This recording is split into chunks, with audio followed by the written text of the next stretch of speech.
Hey everyone, welcome to another edition of Sunday Night Geekery, and I think this is episode number 53, I think.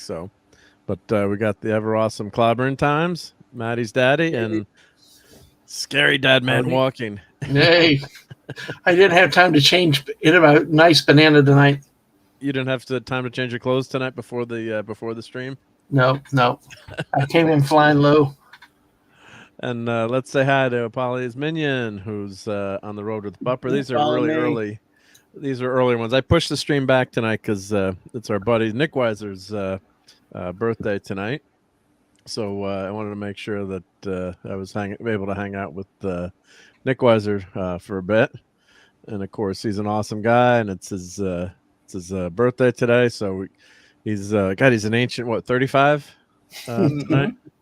So here's my Nick clip. Yeah, Nick. Nick's a real name. Nick's your buddy. Right.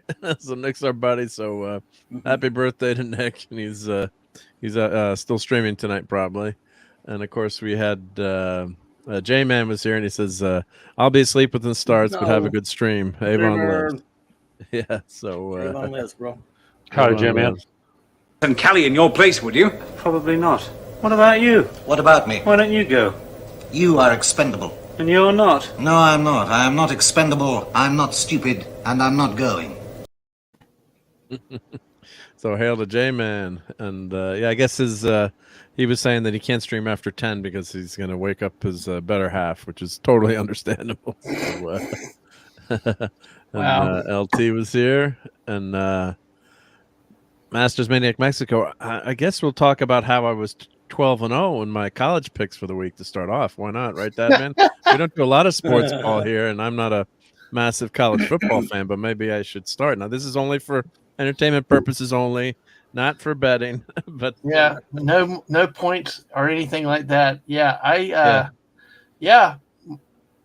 we hit the 9 that were common. We were 9-0 on that, but Mark swept the other 3. You know, he took like the big states, Pennsylvania, Ohio, and one of those presidential elections type things. But yeah. So repeat what? So what? So say that again. I was what? 12-0. You're perfect. 12-0. And they were picked, by the way, people should know if you follow betting, they weren't picking against spreads, but 12-0, even if you just pick in straight up winners, that's extraordinary. Well, especially with college football, with the way it goes. It's with your home games really make a big difference. Like anytime you play at a school like LSU or Texas A&M hosting the game, A&M lost to an unranked, very low-level team last week at home, but then beat the Miami Hurricanes this week at home. So, Go figure, right? It's so random. Well, I guess I don't need to figure. I know, right? No, the next week I'd be like apparently 0-12. I'd be 0-12. I'd be 0-12. Yeah. But yeah, no, that's anytime you do the picks, we had I used to do a football pick'em league. It was for fun, no money, but it was with the spread, and got the spread. It was infuriating to try to pick against the spread. It was it's not, and of course, you never know what can happen. But yeah, so Dadman's got a SEC show on Thursday night around 8:00 Eastern. Yep, Thursday at 8. Yep. And this week I got a new special guest. It's scheduled to be Culture Casino on this week. Oh, awesome! Yeah. Well, you make sure you let him know what he's got to live up to. Exactly. No pressure. Well, and Clobby is scheduled to come on later in the year, so hey, everybody's got big shoes to fill now, Mark. Yeah, set the bar pretty high there. Yeah. That's hysterical. Well, yeah. It's tougher as the year goes in, because usually in college football, the first few weeks, there's some, interconference games, but also there are a lot of rent-a-win stuff going on. Mm-hmm. Yeah, absolutely. That's coming to an end though now, because we're going into week 4. You won't see that till later in the season again. Yeah. Yeah, you're gonna start hit the height of the conference season. But you know what? That's what's changed with college football over the years. Back in the 80s, especially, there wasn't all this paycheck games where you kept bringing the teams to be slaughtered for paycheck. I remember when Florida every year started with the Miami Hurricanes. That was a great. You lost half, you won half. We didn't care about national championships and ranking. It was about playing your rivals and bragging rights and having fun. And it's gone a completely different way because everybody's so ready to not lose the games for a national title that you really get a bunch of garbage matchups. Like this year, they just played South Florida and barely beat them, but they've got like Eastern Washington coming up later this year. Ooh, wow, that's a lot of fun. Yeah. Oh, we got to give a shout out to Hungry Boy. So the awesome artist Hungry Boy is here. Hungry Boy. Hungry Boy. And hi, Apollonies. Clobbering Times, why did you play that? Sorry. Was that me? I mean, it was me, yeah. No. Even though it wasn't. Masters Maniac Mexico. Hello there. Hello. Hey, yep. Thank you for being here. Yeah. I so didn't expect that. What did that get? You might as well play the other one with the little kitty. Did that make you jump out of your out of your chair, Dad? Well, never that way. God damn it, Mark! Jeez. Well, yes, that's what I did. My favorite. That's what I did, but I got muted when I actually saw that, the video clip because the way it does. But yes, I reacted like that just then. Sorry, everyone in the audience. You might as well play the other one where they hopscotch. Do that one. No, I don't want to scare everyone away. But yeah, Clobbering Times, and we've been having fun with that one. I knew when I clipped that one, I was gonna, and I'm like, I did the hopscotch one. Of course, that became my most viral video, which my daughter always reminds me 3,000 views is not viral, but for me it is. Oh, and still a lot of views. I'll never get anything like that. Yeah, so I was it was the Alain hopscotch, and in the end, the guy goes, Alain. I'm like, I gotta just clip that part. No, you're not on TikTok, are you? I do have a TikTok, but I've never done anything on TikTok. You ought to put that one there just to see if it goes viral on TikTok. See what happens. Just that one. Just that little one. Just a one. I'll probably get like 1 million hits or something. It's like it'd be nice to get like 1 million hits on like one of my restoration videos or something, fun that you did. It's like, no, it's got to be that one. Yeah. Title it most embarrassing Deep Space Nine scene ever. You can see the look on their faces too. They're just like, why do we have to every do book this? said that. Yeah. That's just too funny. Oh. Well, you had some good episodes this week on Saturday Night Star Trek. One really bad one too, though. So I kind of like that episode when they're stuck on the planet. You could like that trash. Because I think they put her in her place. I think they put her in her place. It makes sense though. Well, the end they needed to clean up the ending, but how did she go up to the Rio Grande though? I mean, they didn't even explain that. They didn't explain that way. Yeah, those are some flaws, but I kind of like but it was kind of scary to see how you could become influenced by that cult of personality. Yeah. Drink the Kool-Aid. So and she was so bad, so evil. It was kind of good, I thought. And Cisco, of course, was a kick-ass character in that. He's like going back to the cage. We're talking in an episode of DS9. But, wasn't Jim Jones like really? He was drugging people and he was forcing people. He had a lot of muscle. He had like a lot of thugs working for him. She wasn't forcing people to. I mean, I think it was brainwashed. People are brainwashed. Look at like the Manson family. I think it was a little different. They should have stressed that more. I mean, these people were not. And there's another thing. These people were not 20th century buffoons from Dad Man Walking, Mrs. The Mrs. is here. From the 1970s. They were supposedly enlightened Federation citizens and colony people and Starfleet officers in some cases. And they were brainwashed like imbeciles. Yeah, but I mean, there's something to be said too for not having. I mean, agreeing it wasn't. I didn't give it an A, but I didn't think it was. My opinion, I think it was horrible. And hail to Brian Hepburn. We're talking Deep Space Nine, the episode where there's a ship that's going to colonize a planet, and it turns out their leader is actually this crazy anti-tech woman who uses technology to basically ban tech on the planet. So Dad Man would not survive there without Fortnite. Neither would I. What? Yeah. So they have no tech, like none of their Starfleet devices. Nothing works. A device she creates. Might be even worse. No college football then. No college football. Yeah. I lived through the 80s with no internet, or 300 baud modem, but I don't know if I'd want to go back. It was a different world, though. You got to say. Hey, can I go back on one thing real quick? Sure. because about the late night people with wives that go to bed and all. I am so glad I got a family of night owls because I can stay up half the night and not worry You're about the lucky. noise. Yeah, I know, it's crazy. My missus is hi in to the bed missus. by 10. Yep. And Yeah. so, Mrs., what did you think of my picks for the week? Huh? Yeah, she'd stage a revolt if I tried. Yeah. She knows my picks too, huh? Right. Oh yeah, So, yeah. yeah. Because the missus is the one that does all the graphic She does work the for me. stats, right? Yeah, She's she the puts all graphic those artist. things together. She goes above and beyond. It really looks good. Yeah. But yeah, she loved it. I mean, Mark, you did great this week. I mean, hey, you made up 3 games against me, so hey. Yeah, there we go. So Hey, no, it's Brian. all in good fun. Yep. Brian's here as well. J-Man had to Yeah, run. Brian's there. Yeah, J-Man's out early. Yep. Lord Thoth was here though, right? He said hi before. I think he's still on. Is he still on with Nick or long live not the sure. Legion? He might still be on with Nick. Yeah, it was just popping in to say hi. Yep. Yeah, Matt, the horrendous hippie in the episode. Yeah, so.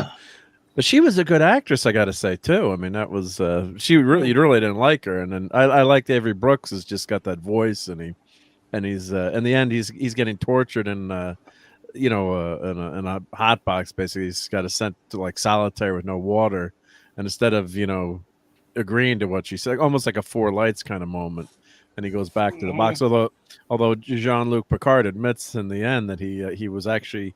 He did see 5 lights in the end. He was broken, but he got whisked away in time. So I thought those elements of the story were good. But yeah, she was a crazy loon. So, but yeah, Deep Space Nine. I got to say, rewatching it still holds up pretty well. It's I've missed some episodes, I think, or just my crappy memory. They've had some bad ones too, though. They did have some bad ones, yeah. Whoopa Troopa. Hey, Whoopa Troopa. Hey, Whoopa. But yeah, it was. I never thought they would actually be able to make a decent show, on a space station. I'm like, oh, this is going to be so boring. They're going to be stuck in space, and of course, then boom, they added that wormhole. So that opened up all those those story avenues. So which was good. So, but yep.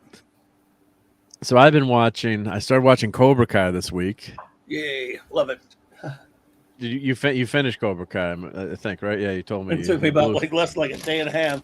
I got him on bench on because I had stuff to do. I mean, yeah. I mean, I had it done. I started that Friday night after some show or whatever, and you just couldn't stop.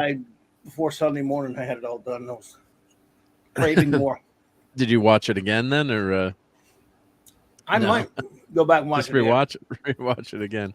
So, how would you rate this season of Cobra Kai relative to? I mean, I've seen the first 2 episodes or 3 episodes. I think so far it's holding up. But what did you? I think it's a lot better than last season, which I didn't mind. I thought it was still pretty good. Yeah, it's right. I don't know if 3rd season might be the best season for me, but 5's right there with it. Yeah. I think it's close. I love them both though, and it's such a this show's just too good. It's like crack. You can't stop watching it. Yeah, you can't stop once. Last episode. Don't worry, I won't spoil it. Don't spoil killer. it. You really hate the scene where they whoops. Just kidding. Oh, my goodness gracious. So, Manny's daddy, I know you're a karate martial arts person. Have you watched? I can't remember. Have you watched any of Cobra Kai or? Don't spoil it. You really hate the scene where they. Sorry, I was on reading the chat. Sorry about that. No problem. Yep. No, so I'm actually, mostly kung fu, but some karate also. I watched, I think the first 2 seasons. Okay. When they were available on YouTube for a brief period of time. Yeah, that's where they started. It's the guy that plays Johnny at least can pull off being an older guy that has studied martial arts. Yeah. But Ralph Macchio is just embarrassing. I mean, he's really great on the show. I'm surprised. I used to hate him in those movies. Oh. No, I mean his movements. He's so moves stiff. He's stiff. He's slow. He's tight. He's unbalanced. He's uncoordinated. He should, they should have said, look, start taking karate lessons. He didn't even fight that much in those first 2 seasons, and later in 3 and 4 and 5, he does fight a lot more. So yeah, I've seen clips. I've seen clips from the newer ones, and it's still he hasn't gotten any better. Yeah, you'd think they'd put him on a regimen, like right. he had his the show shirt off doesn't this focus episode. on him that much, but yeah. Yeah, and like not that I can talk, but he's he looks like a marshmallow. And Johnny is more believable as an older guy, and you can see. I was actually saying that to the missus. Yeah, but he looks old, like an athlete. They're old. That's the one thing about the show. You suspend a little disbelief for some of these old middle-aged guys fighting when mostly it's kids. And that's the thing. The one thing they've been clever about on the show is, yes, those guys get into it too, but it's really mostly the kids doing most of the big action scenes. Yeah. And but it's like I was telling that to the missus loves Cobra Kai too. So we're watching. Like, I was talking about him. Like, there's one buddy who we did karate with, good friend, guy, not picking on him, but he was just he could maybe get his hands down to his knees, like he couldn't touch his toes, totally no flexibility.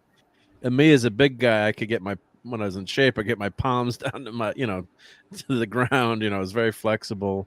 I was a decent athlete, and like certain people, and he actually reminded Ralph Macchio, like. Trying to do kicks and things, and certain people just aren't, good at it. Macho is just, you can tell he's just, they should have put in the training with him. He makes the guy from Marvel from Iron Fist look really good. Oh, Finn Jones. Yeah, and he had no time to, they gave him the role. In 3 weeks, you're going to be, a karate master. Yeah, Iron Fist, yeah. They just don't even get me started on that. I mean, they botched that in every way possible. There was one good fight scene that was in the very first episode when he's wearing a mask, so it's obviously somebody else. Someone else, yeah. And they should have had him in the mask all the time to fix. They should have had him in the mask all the time. That's all. Well, they should have got him training soon. And that wasn't fair to him either. And they should have put any of his fighting scenes. They should have shot them at the very end and then edited them into the episodes, since they released it all at one time, to give him time. He should have bulked up a little bit. And yeah, they guy maybe. Yeah, that's the when he said stand in. Yeah. So Alan Wing was the actress. She was a cutie patootie, as Raquel would say, but she was. Then it became her show almost in the third season. What? It was so bad a second season. But second season, but she seemed like she was pretty decent in the martial arts. She looked a lot better than he did. It's almost like you go back to watch Daredevil with Affleck and what's her name? Oh God, the credit card lady. Garner. Thank you. Yeah, you could tell from whatever you think about the movie, her physicality and balance, and that like the scene in the playground and Affleck. I don't know. He seemed a lot better in Batman now, but of course it's all you're all covered up in Batman. But he was just so out of place as Matt Murdock on that seesaw. Like and she was so much better. So. But you want to suspend disbelief too a little bit. So it's a lot better if you have actors, and God, the actors get themselves into good shape these days for the most part. So, but I watched. We'll do not mild, no spoilers, I guess. But obviously the gang is back together, and from the end of last season, the Chosen is back. So I guess such a great character. He's great. God, that scene. There's a scene with him. They've done with him, man. So there's a scene with. I think was it the second episode? Let me check my my episodes here. Let's see what I've watched. But he's got a really great fight scene. I think in the third episode or second episode. And he's pretty believable. That guy is an older master. He's an old dude too. Yeah, knows his stuff, and. I guess he's trained where Terry Silver is trained, so he knows all the quote unquote nasty stuff. So there's a lot of good callbacks in the series, a lot of little touches and little plot points, which the writing is just really, really great. The way they bring back characters from the movies is so well done. Because it really could have easily not been, but to just do it so well, the writing is just so extraordinary on this show. The way they write characters. the way they write them in such a great way. So whatever they lack for the fighting stuff, which again, sorry, doesn't matter to me if there's a good story. I can take things that don't work, that may like a bad effect here and there, or something that may not be that credible. That's in a superficial way, but if the story's good and the character's good, that's what art is. And that's what I can forgive it if it's good, and that's what this show is so good. Yeah, and they have the writers are really pick up on small plot points that might get left behind too. So they little tiny details and something involves a toast and the language on the toast, but it's just without giving things away, but it's just well written and it respects the audience and the viewer. There's no you got to suspend disbelief. There's these kids are playing karate like it's World War III. That's so silly. People don't get in kung fu fights every day and karate fights and all that shit every day. Yeah, right. There's definitely a camp element that way. But it's but the other part of it is that they within that universe they always kind of follow their rules. So it's like Johnny, one of the kids gets ripped off on a trip. He's trying to find his dad, and of course the kid doesn't find him, but that Johnny is tracking him down. You knew Denver's going to run into those dudes. Yeah, and tell him who's land out a can of whoop ass. So, and those are fun scenes. Is it? Like you're cheering for Johnny now. He's a hero to you, and you're so anti-PC, dude. He's hilarious. Good God. I mean, he said they don't change him either. He always says that politically incorrect shit. He doesn't. He just still doesn't. I would call him Google Goggle. Hash brown instead of hashtag. I got to clip that show if I have time. Especially, there's some great lines in the first season. When he's talking about what was he saying about fluid, or we got to be careful what we say here, but it was like something about fluid. He's like, we're all very fluid here or something. Or G fluid. I won't say the word. You can't say it, but it was just like in an innocent kind of way. It was great. He didn't understand that. He doesn't understand all the stupid political crap going on. Yeah, so he wasn't trying to be insensitive. He's just there's no he doesn't know what it means.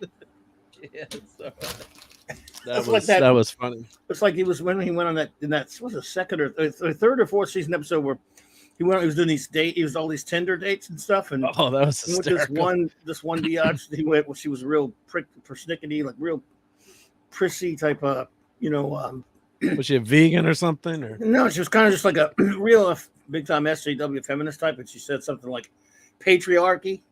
He said, yeah, I know what you mean. I hate the Patriots too.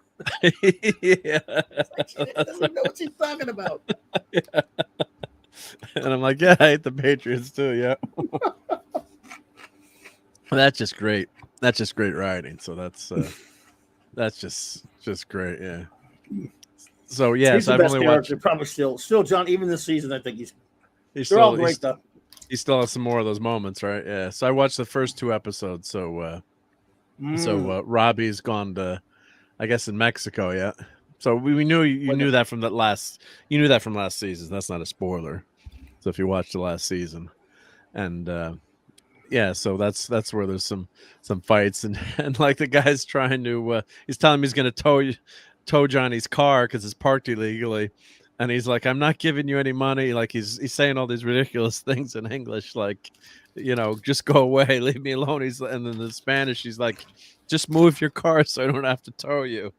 And Johnny's, telling the guy, you're nuts, in English. And then they tow his car off. Yeah.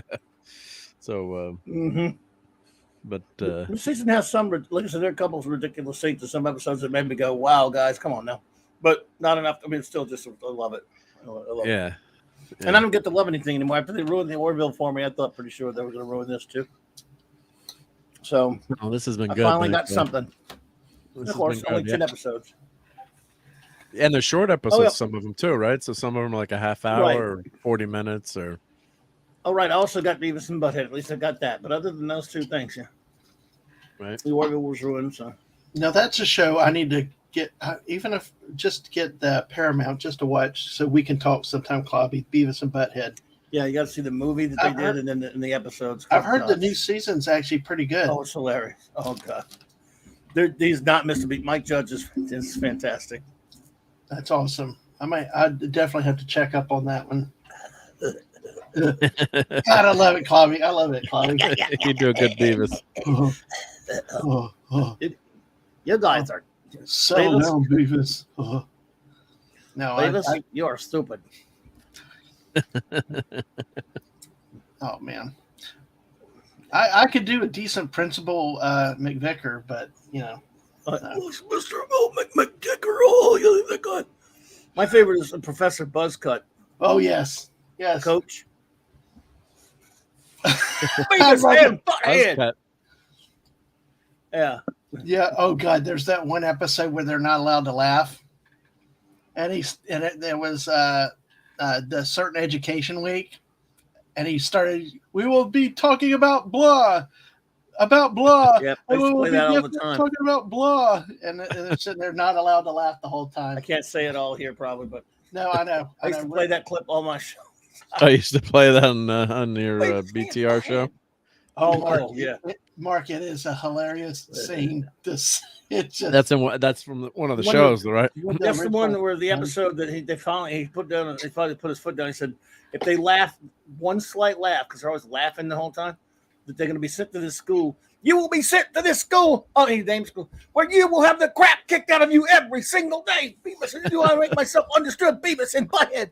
And then he started to say all these words that make them laugh, and they're going, they're dying, they're turning red. Everything else. The final scene cuts them running out after the bell rings, and they're laughing like 900 miles an hour, hyperventilating, turning red and everything. Oh.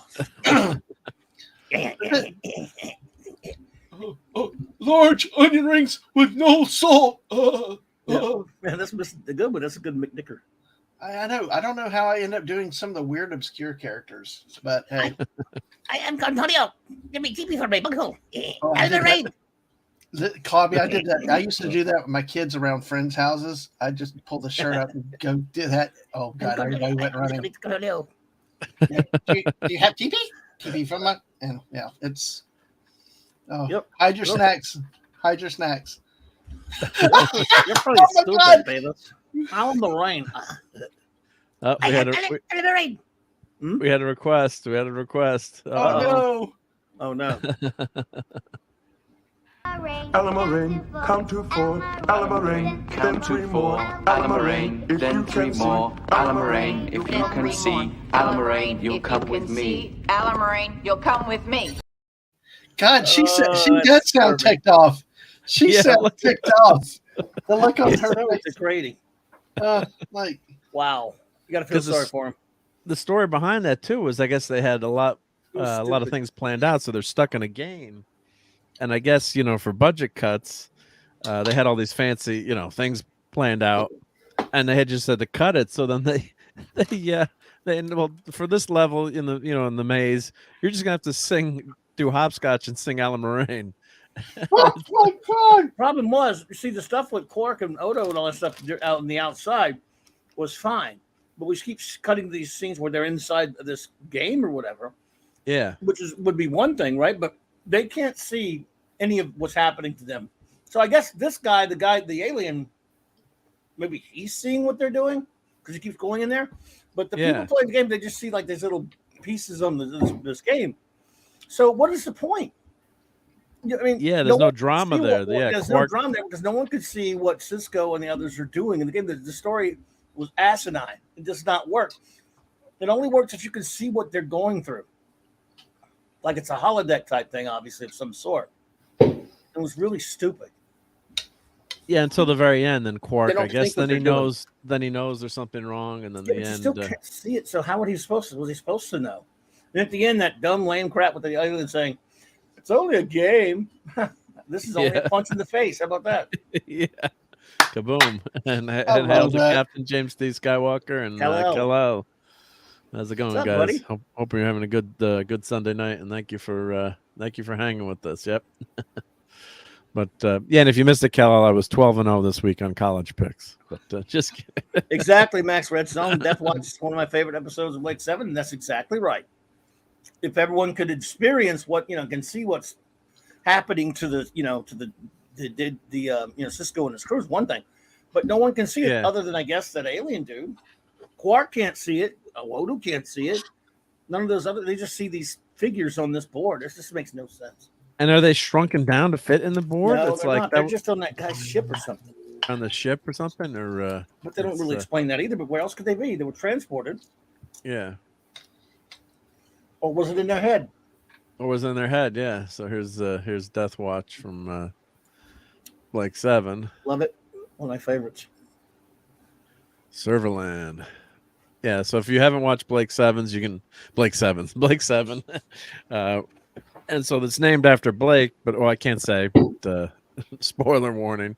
But yeah, there's a few rotating characters in and out of the show, but it's kind of a Doctor Who-ish in terms of quality show, BBC. But if that doesn't bother you, and it doesn't bother me and Clobby and probably Steve and Dad, man, us old fogies.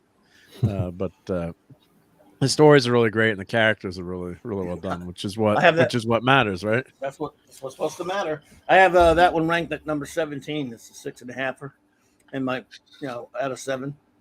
Yeah, 7 stars at the top. So it is one of my favorites. Is this what season is this? It's the second to last episode of season 3. 3, right? Yeah. So yeah, that was a gooder. I love that. Yeah. Steve, have you got? Steve, have you watched Blake 7? He's never watched any of those. Never watched it, right? Shows. No, there's no. I don't have any subscription services. Okay. Well, we can fix that, but I'm just kidding. He didn't need to watch that stuff. Steve will watch it. You watch it. You watch the movie every once in a while, don't you? Like, do you ever watch anything? I know you have subscription services, but you ever I know you told me you went to a movie recently, but other than that, you ever watch much of anything on DVD or whatever? Yeah, sometimes. I watch a lot of YouTube these days, but I've got a ton of DVDs, which Maddie has decided to always throw out onto the floor and then walk all over. She just finds that to be fun. Ouch! Quit it. Yeah. But yeah, I mean, I saw Spider-Man: No Way Home in the theater with a friend of mine, and then I actually bought the Batman, which we talked about. I liked. Clobby did not. The more I watch it though, because I've watched it a few times. I like the Batman. Yeah, I mean it's like a precursor to almost everything Clobby really likes, because it's the first time, with the exception of Batman, they all work in combination. Lipstick won't do it alone, but lipstick with hairspray can be toxic. But except for that, he's never really been a detective very much. Yes. Like he is in this. Not like comic book proportion detective, but just simple stuff like he lies still. He's not as pure basher in like some of the other movies. Yep. Yeah, or the URL stuff. There could have been some more fighting, but the fighting in this was probably the most realistic that I've ever seen in a Batman movie, unless you count the guy, the stuntman that fought for Michael Keaton's name was Dave Lee. He was a British kung fu guy, and the scene where the guy flips over the fence and then pulls out the two swords. Mm-hmm. Sorry, my brain was flipping between Chinese. Is that him? Was there? No, that's a different guy. But the guy under the cowl in that scene is a guy named Dave Lee, and that scene was pretty realistic. The stuff in the Dark Knight, his Batman stuff was okay, but it was another case of everybody in the background, just waiting their turn. Yep. And in this, they're attacking him. So he gets hit. He gets hit several times. He gets hit in the back of the head and stuff. So I really like this movie, and I think that I saw some critiques of it where people said that the director doesn't like Batman. I don't think that's true. I think what he's doing is setting up, hey, this is how a guy would be in the real world if he grew up being obsessed with revenge, but was basically a good person underneath and had forgotten, that there's helping people, not just hurting the bad guys. There's more than one component of being Batman. And sometimes you need somebody to sort of remind you, you know, what your who you are. Well, that's why I like the end of the movie. There's just some things I hate in it. I didn't hate the movie completely, but you know, I've been thinking what you said about the Riddler, and you know, the Riddler. Yeah, I know. The problem with me is I cannot see any good version of the Riddler because I never liked that. I always thought it was a goofy. Actually, I think that the old school Batman's Rogues Gallery, the Riddler, the Penguin. I just thought they were goofy and dumb. I don't know. I thought I'm not big on the Penguin anyway, really, but I'm with you there. But I disagree because I think that on the animated series, he was handled brilliantly with John Glover doing the voice. He was an intellectual villain who lived for outwitting Batman, but he was very clever. I liked him when he was, obviously the Frank Gorshin villain, which is hilarious and fun. This is a silly. Riddler is kind of silly in that respect. But I think he was very well handled on the animated series. I hate him being stupid serial killer crap, though. Just call him something else. That is horrible in the movie for me. And you know what they're going to do with the Joker is probably going to be even worse if they put that clip that was cut out, if they use the same way the one they had in that cut scene. So I just hated what they did. I wish they would leave the Waynes alone. I hate what they do with the Waynes in this. I'm sick of the Waynes being destroyed, always treated, dredging them up, and, Thomas Wayne wouldn't have anything to do with the mob, and he wouldn't have the mob beat some guy up, which of course ended up getting him killed, which was the Riddler's father and all this kind of garbage and stuff about Martha Wayne. And that's, by the way, didn't start. They took that from some shitty Batman comics. So I think what I liked the most about the film though was the fact that it was. The greater percentage of it was him being Batman, or at least, running around doing Batman stuff rather than being Bruce Wayne for an hour and a half and getting a few Batman scenes.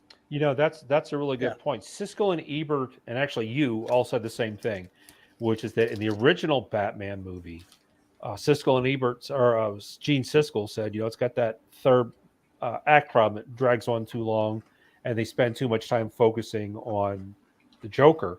And you said something very similar. You said the Joker with cameo by Batman or guest starring the Batman. Guest starring Batman, yeah. And you're right. That's a very common thing that they do. I mean, we were talking about Tarzan a few years ago. That Tarzan movie that was pretty good with Christoph Waltz as I kind of like that movie. Yeah, that was pretty good. It was pretty good, but. But again, he was like 2/3 of the movie. It was way too much of him. And Tarzan was not really being Tarzan that much. He was wearing pants. It was a good. I don't really have that much of a problem with that simply because, I've been out in shorts in the woods and stuff, and you get really cut up a lot running through, stuff. But that's as I've gotten older, I've gotten to be more flexible, I think.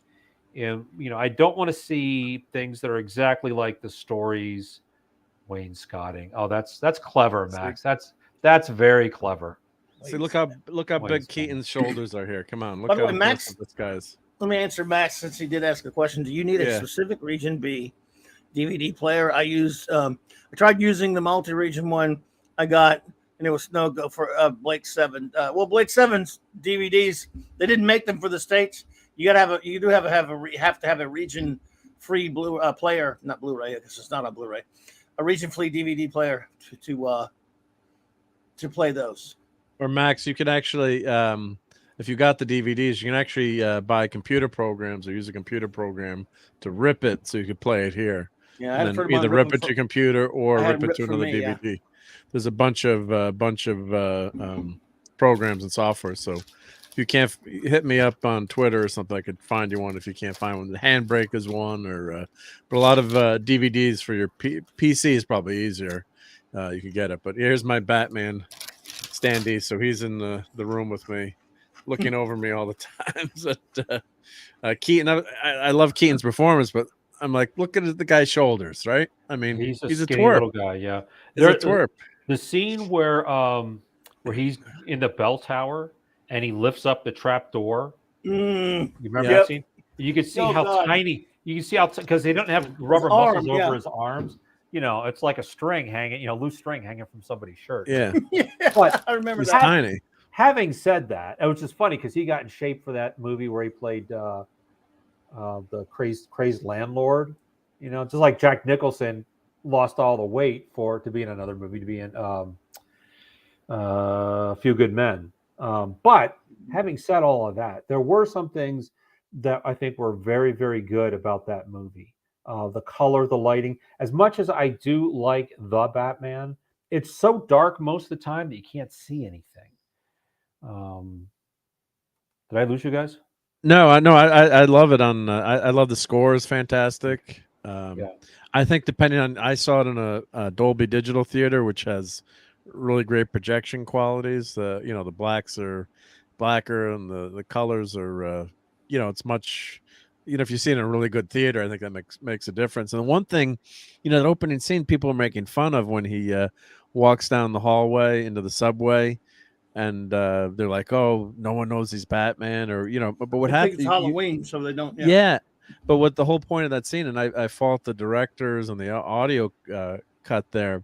The first guy goes up, and it's supposed to be like he thinks he's just a guy for like Clobber and Tom said, like a guy in Halloween. Yeah. And then one of the guys, and because I bought the 4K and had put on the closed captions, he says, he's like, oh crap, it's really him, but it's like you can't hear it with all the music and everything so if that would have made that scene a lot better too, when the guy realizes, oh shit, this really is the Batman, it's not a guy out on Halloween. Then of course I love the motorcycles in the movie.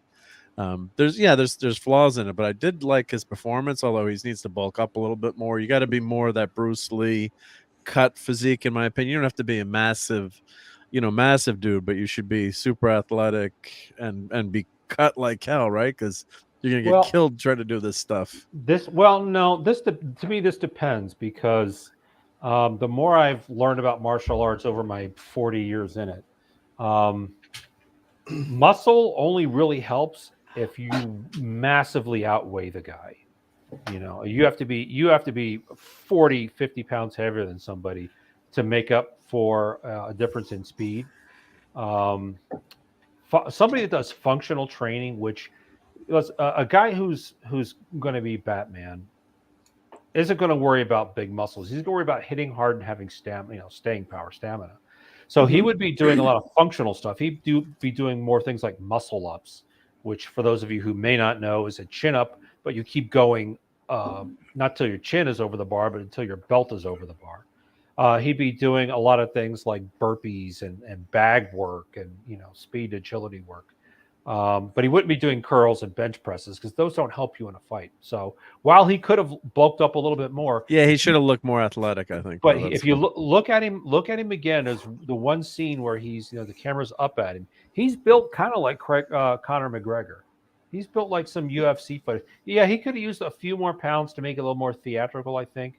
Well, for theatrics too. It's not, it's a land of make believe. But I just always remember just seeing Bruce Lee and just how amazing. But what I was trying to say was, like, you don't have to be like a 250-pound bruiser, but you should look like you're very athletic and really obviously in great shape. And like you said, you need to have that stamina. To keep going, because there's no Robin to back you up at these days either. But I thought the costume, I originally hated the costume. I'm like, this is gonna look crappy, but I kind of like these bolts around the wrist kind of worked, and the kind of primitive looking kind of costume worked, and it wasn't overly. It's still armed too heavy. Yeah, I know you don't like the armor. They never make it where Batman, you can. I'm not big into believability. If a story is good, I don't care as much. However, one of the problems with these armor costumes is he's still a human. It's not like he has superpower, so he can't move. I mean, there's no way you could move fast like that. I don't care how good you are. You can't move fast. That's why he can move fast in a thinner costume. Yeah. And Batman has got to move fast. Yeah, that's one of the lines from Dark Knight Returns, right? He's like, was the Dark Knight Returns? Yeah, he's got like Lucius Fox. You got to make the costume take some of the armor. Dark Knight? You mean like the second? Was it Dark Knight? Yeah, when he actually does that, right? Yep. Right. No, he talks about the cowl needing to be two pieces because he needs to turn his head. Make it easier backing out of the driveway. But he did somewhere he talked about it needing to be lightweight so that he could move. I think it was Dark Knight with the van after the van scene, after the guys wearing I'm not wearing hockey pads. The hockey pads. I'm not wearing hockey pads. Yeah. Right. Well, we know you're not. You're wearing like Kevlar. Yeah. Well, don't worry. I'm stuck in the '66 Batman because that's the perfect outfit. He could move in that costume, and he survived. He didn't get shot or anything. That's all he needs. And that Batman, but even though I love it, of course. He never used martial arts. They were just punching and, it was just like running around. And Robin would jump around a little bit, but Batman, they would like, it was just fisticuffs with a bunch of other guys. And they were always getting, and they could always fight better in part 2 than they could part 1, right? Because they had to get caught in part 1. So, which again, it was a comedy. It wasn't the same, but Batman didn't, he didn't, use martial arts or that kind of stuff. It's just simple. Which show. Yeah. Tilt-A-Wait is here. That's my buddy. Buddy. Hey. So I'm actually broadcasting from his bedroom right now. That might be too much information, but if you get the joke, I'm in what used to be Tilt-A-Wait's house. Oh no! Oh, hey. Yeah. So one of my best buds, all-time buds, and here's actually I found that I've been cleaning up Mom's basement a little bit, so I pulled this out. So I think that's one of the greatest. That's probably the second best Batmobile. I'll give it that. Yep. But you know what? What's interesting? It's a nice car. It's even got. I got to find the missiles though. Oh no! Where are the missiles? They shouldn't have guns on there though. Well, they shoot foam missiles, so not in a movie. It's even got a functional trunk in here. I found the stickers too. We're still in the in the back. So this is 1989 vintage. So I guess I was even still buying toys back then. So bite your tongue, Max Redstone. He's quoting Batman and Robin. So why don't we try to answer Batman Forever here? Batman Forever, and then Batman and Robin. So go ahead. Sorry. I was gonna say, why don't we try to answer Tilt-A-Wait's question there? Who, besides actors who have played Batman, who do you think would be a good choice for Batman? Maddie's daddy. Maddie's daddy. He is Batman. I am Batman. He's Batman. Actually, I had one Batman-like moment in my life. I think I was at there's a block party that they used to have every year called Carlotta Street at Louisiana State University. Yeah, South Side. Yeah, and one day I was going to the thing and I was wearing my mostly homemade Batman costume. And there were guys like on the other side of the street taunting me, saying, "Hey, Batman, where's Robin?" I didn't even honor it with a response, and then I saw in the light from the street light, one of them had crossed the street and was sneaking up behind me and was either about to hit me in the back of the head or was just acting like he was to be a clown. Uh-huh. And I threw a back kick right to his chin as hard and fast as I could. Wow. And it stopped about 1 inch away because he wasn't close enough. I didn't turn and look at him. I just threw it straight back. And everybody froze. They're like, "Whoa!" And I act like I pulled it and said, "Next time I won't pull it." And everybody was like, "You didn't pull it."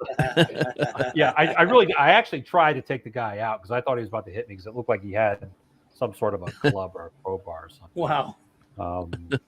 So nice. Niceness. Well, there you go. You Batmaned his ass. Yeah. I mean, they all thought that was just like amazing control because it was like right up like it almost like if he had a beard, it would have touched his beard. But in situations like that, you got to act like it's like a cat when he lands on the table and all four paws go into coffee cups. You got to just keep acting like that's exactly what you meant to do. He meant to do it, yeah. And hail to Matthew Pounder. Gotham City's in trouble. Call for Batmark. Batmark.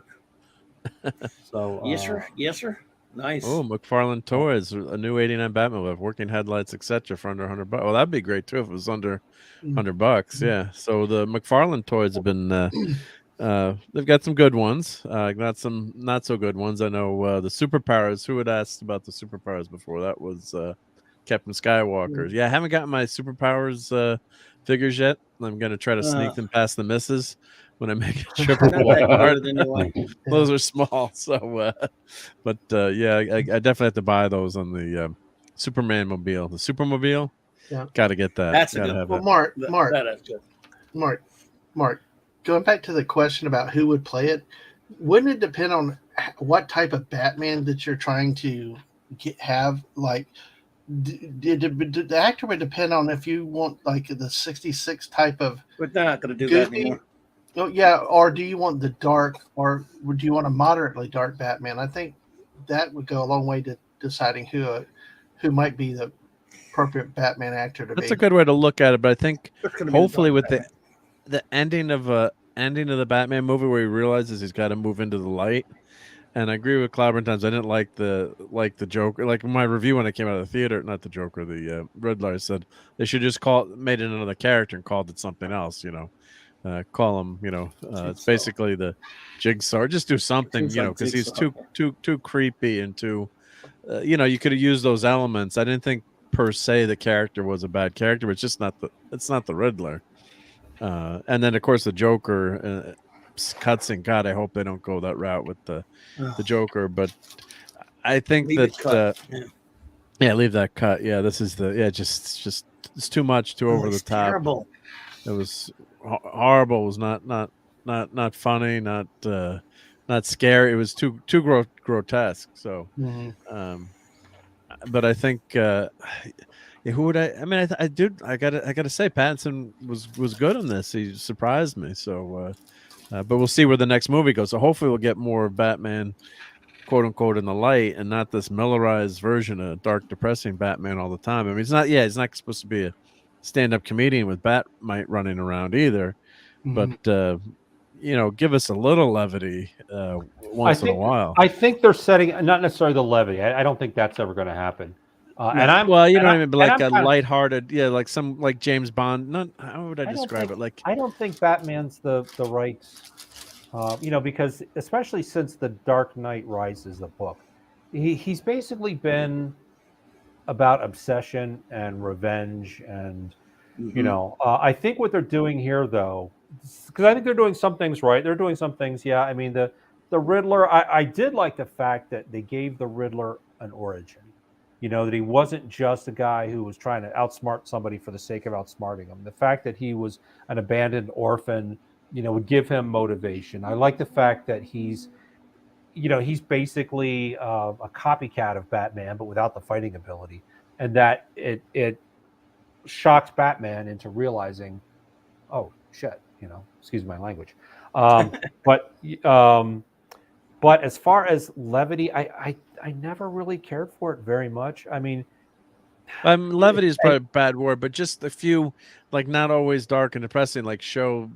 I'm trying to describe, like, if you have Robin and it shows some nice moments with Robin, the father son type moments, or something, something good with Alfred, or just not always, him sulking around. Every scene in this movie was pretty depressing, I thought, for the most part.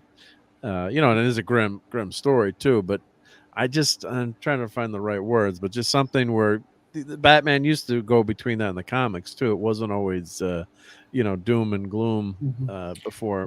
I think they. I'm sorry, Dad, man. Go ahead. Well, all I was going to say is, there's so much stuff in entertainment that's always dark, gloomy, and doomy. It'd be nice to have something a little more light. Maybe not as goofy as the '66 Batman, but something a little more positive, almost cartoonish in a way in some of these movies. That's the whole different. Marvel.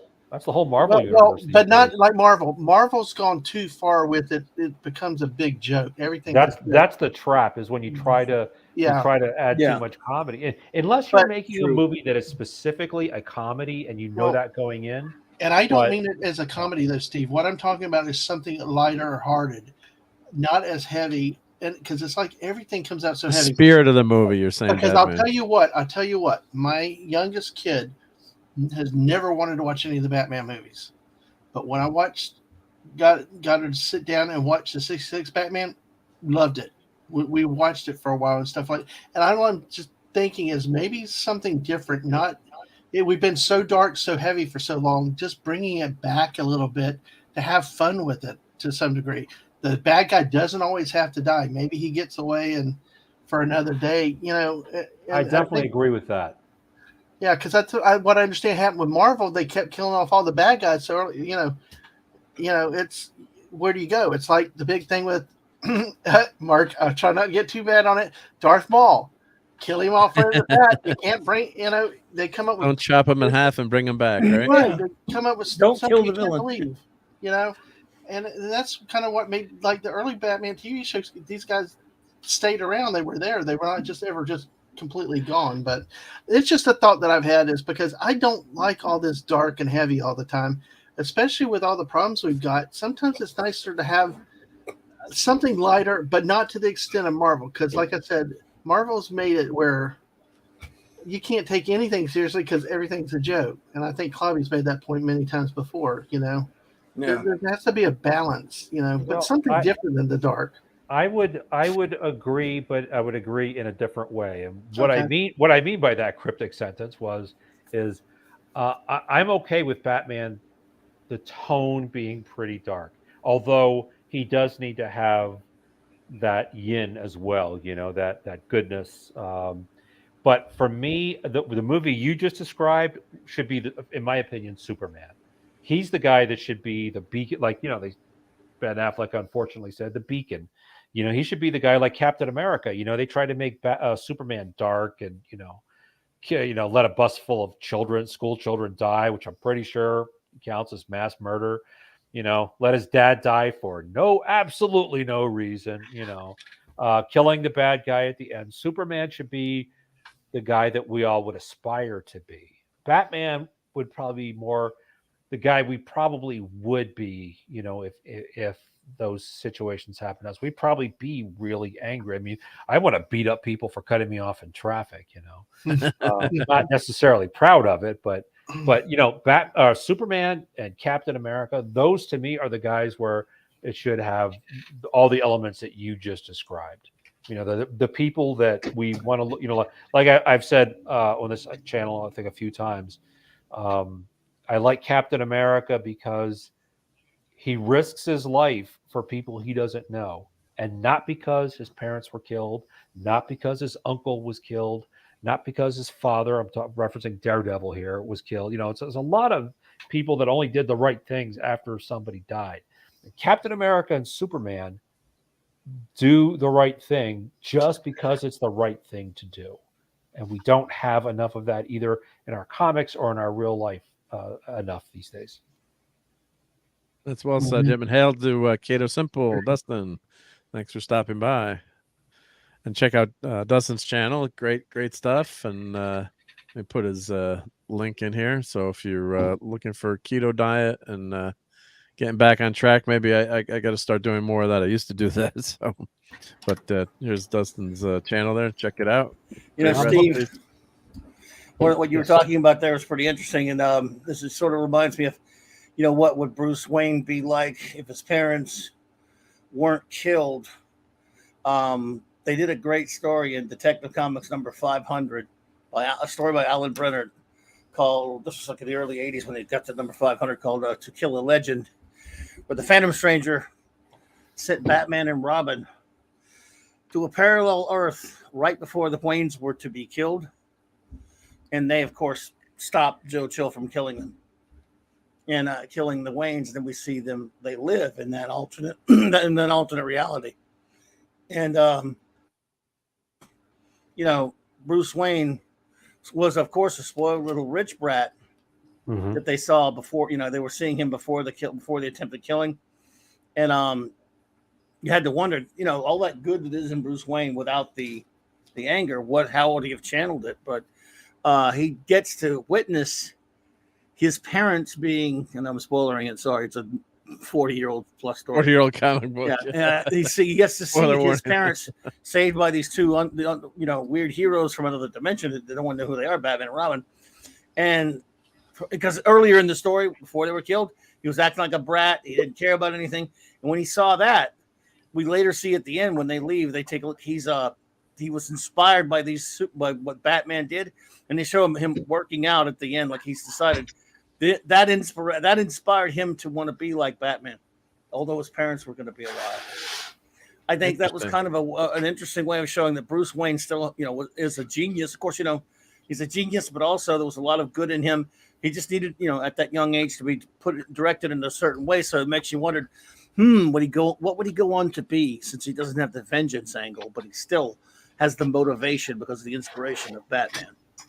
There's a lot of parallels to Tarzan that we mentioned earlier, because in the Tarzan books, both of these guys are genetically gifted.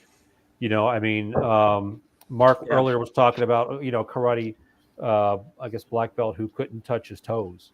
One thing I guess we got on this, with the Batman, which is cool. Well, teaching martial arts for so long, I've found out that there are some people who will never, no matter how much training they have and how much practice they have, will never be able to fight because I had a student who was so uncoordinated, and no amount of practice made it any better. And so when people would ask me, what'd you tell him to do? Just get a gun? No, just kidding. Bad joke. Well, get a baseball bat. he didn't really do it for fighting, but it's maybe another martial art would be better for somebody, like an armed martial art, like Filipino knife arts or something. But my point, anyway, people would ask me, "Oh, will I be able to beat this guy? Will I be able to beat that guy?" And I would say, "You'll never know that unless you fight him." The only thing a martial art can guarantee you is that you will be better equipped to defend yourself than you were without it, depending again on what you put in it. Batman and Tarzan are both guys who, in the comics and in the books, the author described as a genius, a guy with physical, like genetically, physically perfect, basically. Right. And then they also were rich, and they come from their country's version of aristocracy. One thing that I think when we're talking about comics or comic book movies is, there are guys like us that know the stuff pretty well, guys like Clobby who know it, backward and forward, and Hungry Boy as well. But I think we're a fairly small section of the movie-going crowd. So I think they have to try and appeal to a larger base, which is why, there's not a lot of childhood Robin or Bucky, because the general public would just say, this is child endangerment, this is ridiculous, and I think they try to do that. I think especially with this movie. Now, Tim Burton didn't. He kind of went all in for the most part. With the whole thing, making it look sort of like a comic book in a way. But since then, they've sort of gone closer and closer to reality each time. Now, you could say, well, it's never going to be reality, and that's true. So how far are you willing to suspend your disbelief? I don't know, because I'm a comic book nerd. And we don't know what the average person thinks. There are some movies the average person loved. I mean, Batman '89 did really well. The second one did even better, but probably just in the initial week of opening, because it died pretty quickly. Then they got worse and worse as time went on. And then the Dark Knight series, the first two did very well. This one did very well as well. And like I said, you have to be, for me, I have to be a little more open to sort of a lateral interpretation of Batman. What are other possibilities that could have happened, which I actually learned from Clobby, because fairly early on, Clobber in Times was talking, when we saw the Batman '89, he said, I can have this and I still have my Batman '66. Yeah, sure. Yeah. I believe that there's room for the Batman '66. I love him. I love it because of Adam West. I love Batman Brave and the Bold. I like the lighter versions, but his origins are from the the darker. He is the Dark Knight detective, but it's just like anything else, Steve. Just as you could life is very serious and very serious things happen, you also have a sense of humor and you laugh at yourself and you take things seriously. So just because we love Superman or Batman or Captain America, whatever, doesn't mean we can't lighten up and laugh at them sometimes as well. So I don't mind the joke and the comedy for the Batman TV show. And it inspired lots of other kids to love Batman. Then they saw the serious or dark side of him, which is what he really is. And yet they maintain that appreciation for the one that, the funny one as well. Just part of life. Isn't a slice of life. Yes, he's a serious character, but you can have some fun with him as well. Yep. And I'd like to point out too some realism here. I love motorcycles, but there's no cape as you notice in the stunt double. Of course, the capes are all CGI'd in because that's probably one of the most dangerous things you can do. And of course, not having a fender on the front of a motorcycle is just insane. I mean, if it's any kind of rain, you got to have a fender on a motorcycle. So, and I've been in some cafe bike building BBSs, and a couple of guys said, "Oh, it looks cool without a fender till you hit some rain or you hit some rocks or dust." He's like, "There's a reason even racing bikes still have fenders." Of course, it's a movie, but as I'm watching, I love the motorcycles. I bought both the toy motorcycles. Oh, where are they? Oh, they're in the other room. Those I'd show them. I got to do a review of those at some point, but I did show them on the channel. But it's you're not wearing the Incredibles, no capes. There's a reason for that. But of course, Batman just looks so amazing with his cape. But then when these stunt pictures came out, I'm like, okay, that explains that you can do a CGI cape these days, which is amazing when you think about it. But so it's really great stunt work that they do in these movies, and hats off to those stunt men and women, especially motorcycle work is incredibly dangerous too. With these costumes and these bikes are, they're made to look cool, and they've got big oversized tires and things that make them even tougher to ride. So, but I'm hoping the next movie is a little bit lighter. They're probably going to do the Joker because that's the big draw. But I'm hoping someone said Clayface in the chat. It'd be nice to have have Batman do a lot of detective work again in the next movie, but even more detective work, really to show how brilliant he is as a character. Because that's we did get some of that in this movie, which I like. So that was a plus. Plus the soundtrack, because when you play it on the 4K with the soundtrack blasting, it's just a brilliant job that these guys did. So on that front, so. Of course, it's really long too, so some people were wiped out by the line. So I don't know. It didn't seem that bad to me, and I guess maybe because I didn't. And plus, you could the thing that you get free refills at AMC so you could go refill your popcorn. Right? I never get to refill my popcorn. Right? Yep. Here we go. Here's a question. I know that we'll get an answer to. Do you think that Whedon's Justice League is half a good Superman movie? I know how Clobbering Times is going to answer. Well, actually, what was the one scene he did sound a little bit Superman-esque in the beginning of that CG over his mustache. I think at least that's the only one of this whole Snyderverse, even though technically, it's still a Snyder movie no matter what, because it was Whedon fixing it up. The only where he actually acts like Superman, but the movie's not good. It's just better than the Snyder trash. Yeah, he actually does sort of act like Superman in this one. Whedon did try to polish the turd, as the expression goes. He did, but he couldn't do much with it. Yeah, you're right. You're a bad story. 100% agree. When the whole tone of the thing, and again, this is like, dark, and I have I have no problem with Batman being dark. I think it makes a good contrast with Superman, being the beacon, and then Wonder Woman's sort of like, in my opinion, kind of the glue that can hold everybody together and keep them from being at each other's throats. But Superman should be like Captain America, just with more powers. He actually smiles in this. He actually acts like Superman in the Whedon cut. And the movie's still not good. I'm not saying it's good. I mean, I just don't think it's as bad as the Snyder trash, but That I still don't think it's any good. It's just that. So. He still flies away rather than help people after the courthouse is bombed. No, that's Man of Steel. I mean, that's Batman versus Superman. Yeah, and he's talking about the Justice League. I'm getting them confused because I saw them all once, and then others just kind of like all of but it's true though. In Bull versus Shite, he stood there and let it. Sorry. Amen, Max. Yeah, he stood there and let the thing blow up.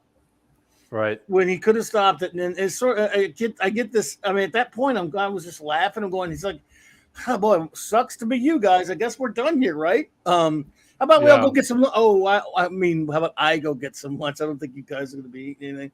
Yeah, what a mess. Oh, it got all over my uniform. Damn, this. Oh man, mess. Yeah. Here's your amen.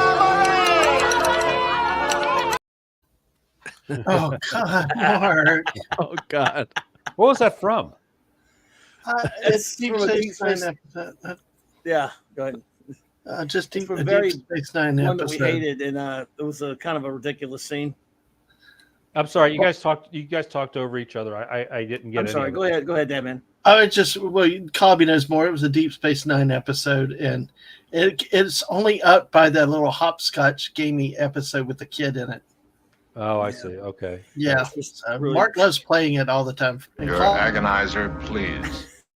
Thanks, Mark.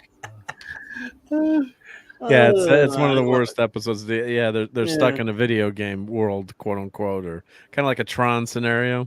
And before I forget, this is off topic, but Mark, I know you used to pick up some heavy things and put them back down again. Do you know who Bill Pearl was? I do not know Bill Pearl. Nope. Is it related to Minnie? No, he was a bodybuilder. Famous bodybuilder. Yeah, who just died. I think 94 years old. Wow. Actually, the reason that Arnold won so many times was because Joe Weider, the guy that created the Mr. Olympia, didn't want him competing against Bill Pearl. So he said that that's the guy. So he said that people that competed in other competitions couldn't compete in his. He just died yesterday or the day before. He was an American Indian born on a reservation. And this guy was not just like a bodybuilder. He was back in the day, they used to be very strong. And Bill Pearl used to do strongman shows where he would tear license plates in half, phone books, bend railroad spikes, all that kind of stuff. So very sad for me because I always wanted to meet the guy. He was a vegetarian. He was actually an ovitarian. He ate eggs, but was a vegetarian otherwise, and was the second American Indian Mr. America after Burt Goodrich, the first one. The first Mr. America and the first Native American. So for people who left, this was kind of a sad day. He was a really good guy, very smart, very, very smart. So, yeah. Cool. No, oh, he fell like 91-year-old. This is old. 91. Sorry, my 91. He fell and got trapped under a lawnmower. Oh, what a way to go! Yeah. So, yeah, he was one of the people that they thought. He fell off his lawnmower. He was trapped in the machine, face down.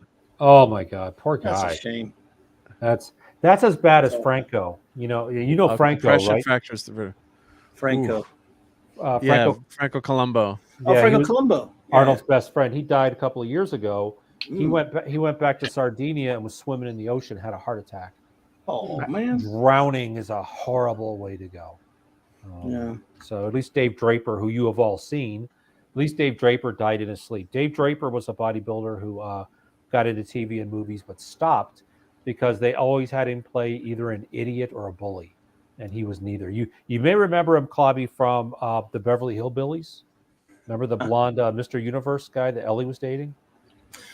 Oh, was he Rock? What do they call him? Rock something? No, they called it just Dash Rip Rock. No, Dash Rip Rock was Jethro. That was Jethro's. No, there was some guy on there. This guy they just referred to as Mr. Universe. He was a blonde-haired bodybuilder guy, and they thought And they said, Universe, that's a strange last name. And Granny said, oh my God, he's allergic. Look at talking about his muscles. He's all swelled up. We need to get him some.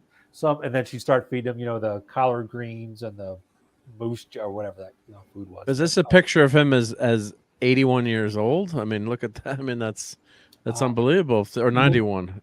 I don't think it could be. I don't know. I don't. I mean, the hair, unless he's dyeing his hair black, which he might have. No. I think this may have been an older one, but I mean, the guy was born in 1930. Yeah, but he just died. So, but a sad day for anybody who's into working out and whatever. He's one of the people I would have liked to have met. Well, Tiltweight and I actually used to work out with Ferrigno weights, so we went Lou Ferrigno's store in was it Mamaroneck, Tiltweight? I can't remember where it was, but it was relatively close to us. And unfortunately, Lou Ferrigno wasn't there, but so I still have all the Ferrigno weights and. Ferrigno would have never been there because his brother started that company, trading off of Lou's name. And last I heard, they never spoke again because he didn't ask Lou for permission to make those weights. Yeah, to make those weights. And his brother's attitude was, "My name is Ferrigno. I don't say Lou." And they got into a big argument over it. And last I heard, they still hadn't spoken. Well, that sucks. So they got Tiltweight saying, I should go grab one of those. Yeah, let me go grab one. I'll show you. You talk amongst yourselves.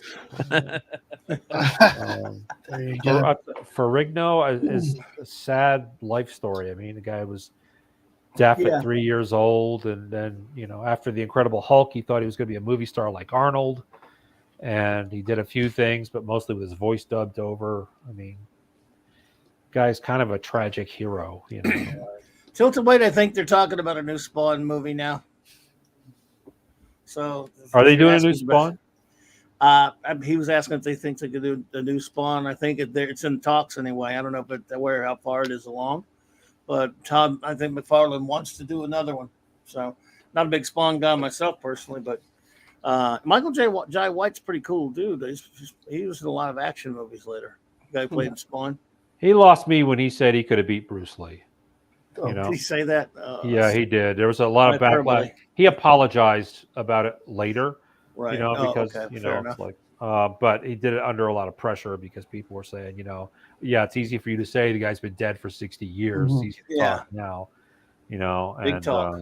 I mean, the thing about Bruce is people say, "Oh, I could have beat him. I'm bigger. I'm blah blah blah."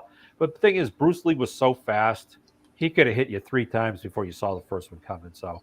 Even with somebody of much bigger size, it would have to be. Right. He'd have to be like a half Thor. Those of you who don't know half Thor Bjornsson, one of the strongest men in the world. You'd have to be a big, thick-boned guy to withstand Bruce Lee because he was so freaking fast. I mean, and that's something that you can't get. I mean, he was genetically blessed with that. So I wouldn't make that claim just out of respect to anything else, but also I wouldn't make that claim if I wouldn't say I could beat Bruce Lee if I had a nuclear bomb on the. Yeah. And the thing is people have to remember, if Bruce Lee were around today, he would have all the training advantages that we have today, like mixed martial arts, which he was one of the founders of, because he trained in various things back in the day. I mean, his whole system, Jeet Kune Do, is study everything, keep what works for you, and throw everything else out. Yeah. So anyway, but Michael Jai White is a good fighter. He's fast. He has good moves.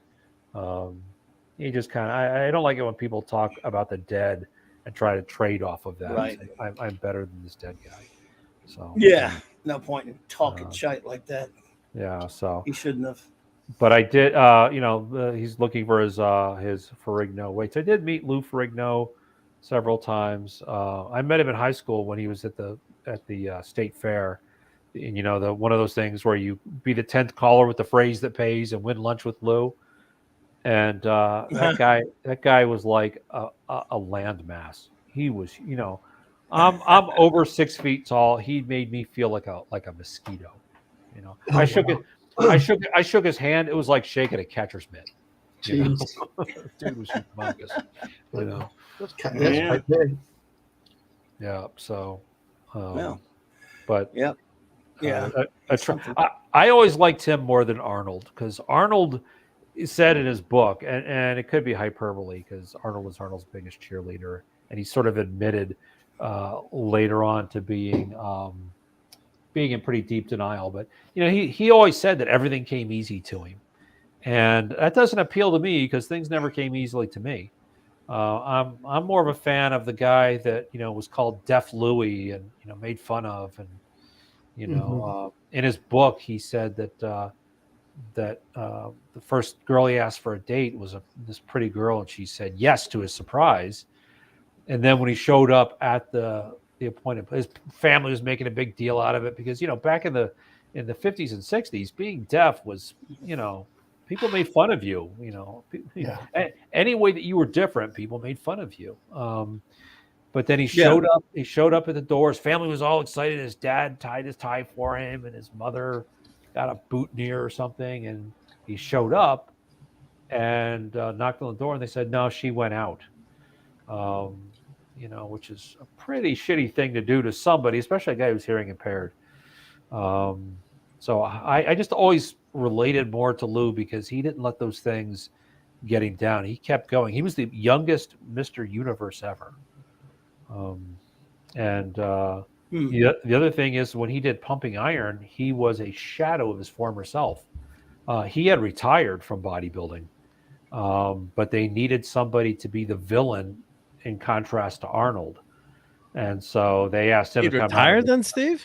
Yeah, he was working. He was working as a journeyman sheet metal worker. Because if you look at the online video of his last Mr. Universe, he was much bigger. He was and ripped, like bigger and lean. But Charles Butler said, can you come out of retirement to do this? Because Arnold was going to be the only one to compete in that Mr. Olympia, as he had done twice before. And Lou said yes, which could have been a mistake, although it did get him his Incredible Hulk contract. But yeah, he was, when people say, "Oh, Arnold was so much better," well, Lou was a shadow of his former self. And even then, if you look at the legs, Lou's legs blew away Arnold's. And this is a thing that, for me, being a taller guy, legs are really hard to build. This is heavy. Ferrigno was 6'5", so there's that word again, heavy. Why are things so heavy in the future? Something wrong with the Earth's gravitational pull? There it is, a Ferrigno. Boy, he probably wouldn't want you to bring that to a con. See, I never knew that story, so I would ask, "Could you sign this?" And he would hit me over the head with it. Yeah, right. Yeah. How would you know? Right? I mean, unless you knew our boy Rod Thunder. Our boy Rod Thunderheart met Ferrigno yesterday at that con that the one that Raquel went to. Where Raquel's at right now. Wonder how it went. I don't know. I saw a picture of him meeting him on Facebook. So, yeah. So that's where Lou is at the moment. If I pump this up enough, will I turn green or no? No. Only with envy. Only with envy. It's break it in half. Those are Andy Ferrigno weights. The other thing that people forget, people give Arnold the credit for people lifting weights because, as those of you who are old enough to remember, football players in the 70s didn't lift weights. Boxers didn't lift. If you look at somebody like Jack Dempsey, no real muscle there. I mean, a little bit, but not compared. If you look at that, and then even Ali was a little bit bigger, but you compare those guys to Tyson. Or some of these guys, from later on. Arnold, you're absolutely right, Tildor. Arnold was a manipulator, 100%. I mean, he was even playing mind games with a handicapped guy the day of the contest. I mean, that's pretty despicable. I'm not handicapped. I shouldn't say that because Ferrigno hates to be called handicapped or deaf. He says hard of hearing, but without his hearing aids, the dude can't hear a thing. And even with them, he always looks at your mouth when you talk. But yeah, Arnold was a big manipulator and not a very. I was a fan of his once, but the more I learn about him, the less I like him. Same here, especially the way he acted about a year or two ago on social media. It was despicable. When he said, "Screw your freedoms." Yes, screw your freedom. No, screw you. I'm sure you don't say that about your own. Yeah. So, anyway, but But yeah, it's still cool that you have some Ferrigno weights, even though he probably wouldn't want to see them. Yeah, I didn't know that story till now. Yep. Like, I will break you. Oh wait, no, that's an Arnold quote. I must break you. No, that's not Arnold either. Yeah, that's Dolph Lundgren. Yeah. I must break a master's degree from MIT in engineering. Yeah. Oh, he's a brilliant. Yeah, he was chemical engineering, I think. I don't know. He always just says engineering, so I'm not sure. They had it online at one point. I read it, but yeah, he was at that time. He had a scholarship at MIT, or if he could speak well and act well at that time, he would have been a good Doc Savage. Yeah, that's true. Doc Savage is supposed to be very smart. So. Yeah, that's true. I mean, his accent is much better now. I guess you guys know he was like an Australian kickboxing champion and put Stallone in the hospital for like a month. Wow. When they were, did you know that? Did you hear that they story? Were filming? No. Oh yeah. Stallone told him to punch him for real. Yeah, it was a mistake. Which he did. Which he also did with Carl Weathers. He said, let's do a real fight. And they basically choreographed the last couple of moves, but everything else was them fighting. And when Dolph hit him, he put him in the hospital, and he almost died. Yeah, they separated his aorta, I think, or his heart. It was actually heart damage. Wow. To Stallone. Oops. So, of course, Stallone was in incredible shape then too. But you're not a fighter though. You don't grow up. You haven't trained to take all the hits or miss the hits and things like that. So when you really actually get hit, I'm not saying he's not a tough guy and a mean, wouldn't want to fight him, but these guys are not boxers, not not wrestlers. I mean, they're so when you look that good and you're in that top shape, you think you're invincible. Like I think, was it Franco Columbo who hurt himself training when they were lifting, or was that? No, that was Stallone actually with Columbo. Stallone tore a rotator cuff or something. Yeah, they had a shoulder injury. Yeah. Franco was his trainer. Yeah, so when you're in your having fun with these guys, and then boom, you you think you're invincible, and then it's really really tough. Yeah.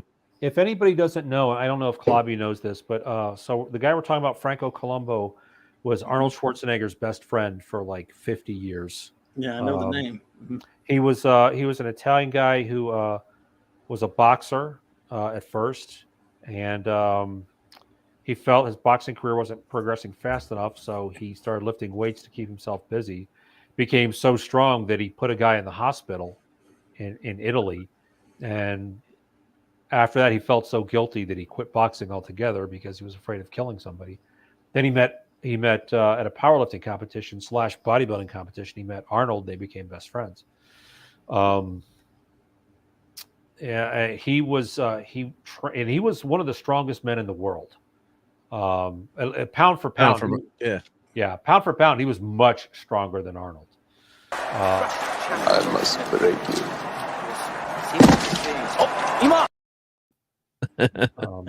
So he trained Stallone for his movies. You see like the difference between the first Rocky and basically everything else after that.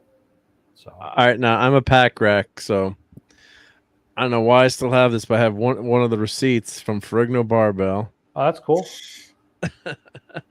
And so I guess that's New Rochelle, and it's been fading, but I guess is that 1989 there? Let's see. It's so faint. I'll have to scan that sucker in. I don't even see a date. Yeah, there's a date right here, but just so faint. I think it might be there we go. 8/5/89. Okay, wow. That's when you bought it? 21. Well, but we went back and bought some more weights. So Rowmaster, Tri V Bar, Rowmaster, and so just a couple of things we bought. Wasn't that far from here, New Rochelle, and I still have the weight, the bench and all the gear. It was great stuff, but so that's. I knew I had. I don't know why I still have that, but I still had that in the scrapbook folder. Oh, that's pretty cool. Well, probably saved it because it was Ferrigno. I thought it was Lou Ferrigno, but now you're ruining my dreams of having real according to Max, it's Andrew Ferrigno.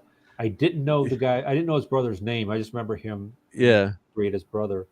And Brian Hepburn corrected me. Stallone tore his pec. So yeah, I know it was something really bad, right? Yeah. Stallone's one of the people that when you see these videos about celebrities who are very good about taking photos with their fans, Stallone's one of them. He saw a bunch of college students, kind of dancing around his statue, like that scene, and he walks up behind them and says something, and they're all like, "Wow!" And he stays for a couple of minutes and takes pictures with them all. And nice. So he seems like a good guy as well. I've heard a lot about him being a good dude. So, yeah. Although John Davies said that when he was trying for a part in Hawaii, I think it was with. No, it can't be right. It couldn't have been. Anyway, maybe it was Hawaii 5-0. But he said that this guy comes in and says, why are you all sitting here? And they said, "Oh, we're waiting for our to be called." And this guy says, "Sylvester Stallone don't wait for nobody to call him," and walked out. So I don't know if it was for Hawaii 5-0 or for. I thought he said it was for Magnum, but that can't be right because Stallone was already a big star by Magnum, if I recall. So anyway, look at this article I found via the power of the interwebs. There you are. Yep. Yeah. So this is an article from 1986 from Outside Business Journal. So suing his brothers run a specialty fitness retail store since 1980 in New Jersey for using the family's surname on the store. Well, I mean, yes, that's the reason he's using the surname, but technically it's his name too. And if you've been watching Shulky, you're supposed to trademark your name, right? Yeah, Shulky. Yeah. Right. Yeah. That was the latest episode of She-Hulk where she doesn't trademark her name, and Titania has claimed her name is for some ridiculous reason using it on products when She-Hulk's only been a superhero for 5 minutes and is not that popular anyway. So wow, so it's in New Jersey. So let's read this and see. So Lou Ferrigno just charged his brother Andy. Thank you, and Max is of course 100% right. Yep. So said. I've run a specialty fitness store for 26 years under the name Ferrigno Fitness with a laundry list of 127 acts. Listed are 7 counts alleging unfair competition, trademark infringement, false advertising, consumer fraud, consumer misappropriation, trademark dilution for his brother's use of his family's surname Ferrigno on a single store. I want a refund for my weights. Okay. So Ferrigno told when he found out about the suit, I called him and said, "Louis, what's going on with this? I'm your brother. What's going on here? We've been in business for 26 years, and that's why I think this is hypocrisy," Andy Ferrigno said. "We work very hard in this business." Let's see. So, among the things, the store has a green wall, and his pictures of Lou as the Hulk on the walls. I don't know if Tiltawait remembers, but if we can remember the store, but I wonder if they did have him up on the walls. Yep. The store doesn't have green wall, never did, but notes the pictures of the Hulk inside were ones of his brother with his kids or signed by his brother. Yep, we're very proud of him. Let's see. I'm just trying to skim through this. Yep. This is my name and my business. Let's see. Oh, here we go. Ferrigno Fitness. Let's see if they're still around. Yep. So I guess let's see. I don't know what happened. Did he Hulk out? Oh, there's a typo. Oops. No longer in business, I guess. Yeah. So somehow they hopefully Ferrigno Fit. I wonder if this is anything to do with Lou Ferrigno. Ferrigno Fit that's Lou Ferrigno and his daughter. Yeah. Okay, great. That's basically him trying to get his daughter set up in a business as a trainer. Yeah. Big time nepotism there, but Hey, he'd do that for your kids, right? Yeah. I sure would. Yeah. Yeah. Yeah. But yeah, there he is in his 70s. It looks great. So I'm like, yeah, it looks pretty good for a guy in his 70s. Yeah. Yeah, that's pretty damn good. Sometimes he'll be really grumpy at cons because, like Burt Ward, people come up and say, because people expect Burt Ward, who's a fairly nice guy, but he gets grumpy because people, like, wow, you're so fat, like with any fat whatsoever, yeah. And with Ferrigno, they expect him to be still 24, the dude's in his 70s, it's 50 years ago, almost. So, but they expect him to still, and even that picture is a few years old that we're looking at right there. Yeah. At a certain point, you just can't keep that up. It's you're too hard on your joints and your heart, Doctor, look at Jack LaLanne, right? How Jack LaLanne, was in incredible shape to the very end of his life. But let's see, Jack. But you can't keep in your body. Claude. I don't know why I just called Claude. Claude, do you think about Jack LaLanne? I know of him. I know who he is, but this dude was tiny Superman. Yeah, that guy was great shape for a long time, huh? He had this ridiculous show in the 50s, basically for housewives when women didn't work, about exercising. But when he was in, he used to do something that was pretty much impossible. Mark, maybe you can look this up, or Andy or Max might know. When he was in his 70s, he pulled like a buttload of tugboats full of people from Alcatraz to the bay with his hands cuffed and his legs shackled. And remembering that this is nobody ever survived except for the Birdman. Nobody ever got off of Alcatraz because of the riptides and the sharks. So wow, Liberace too.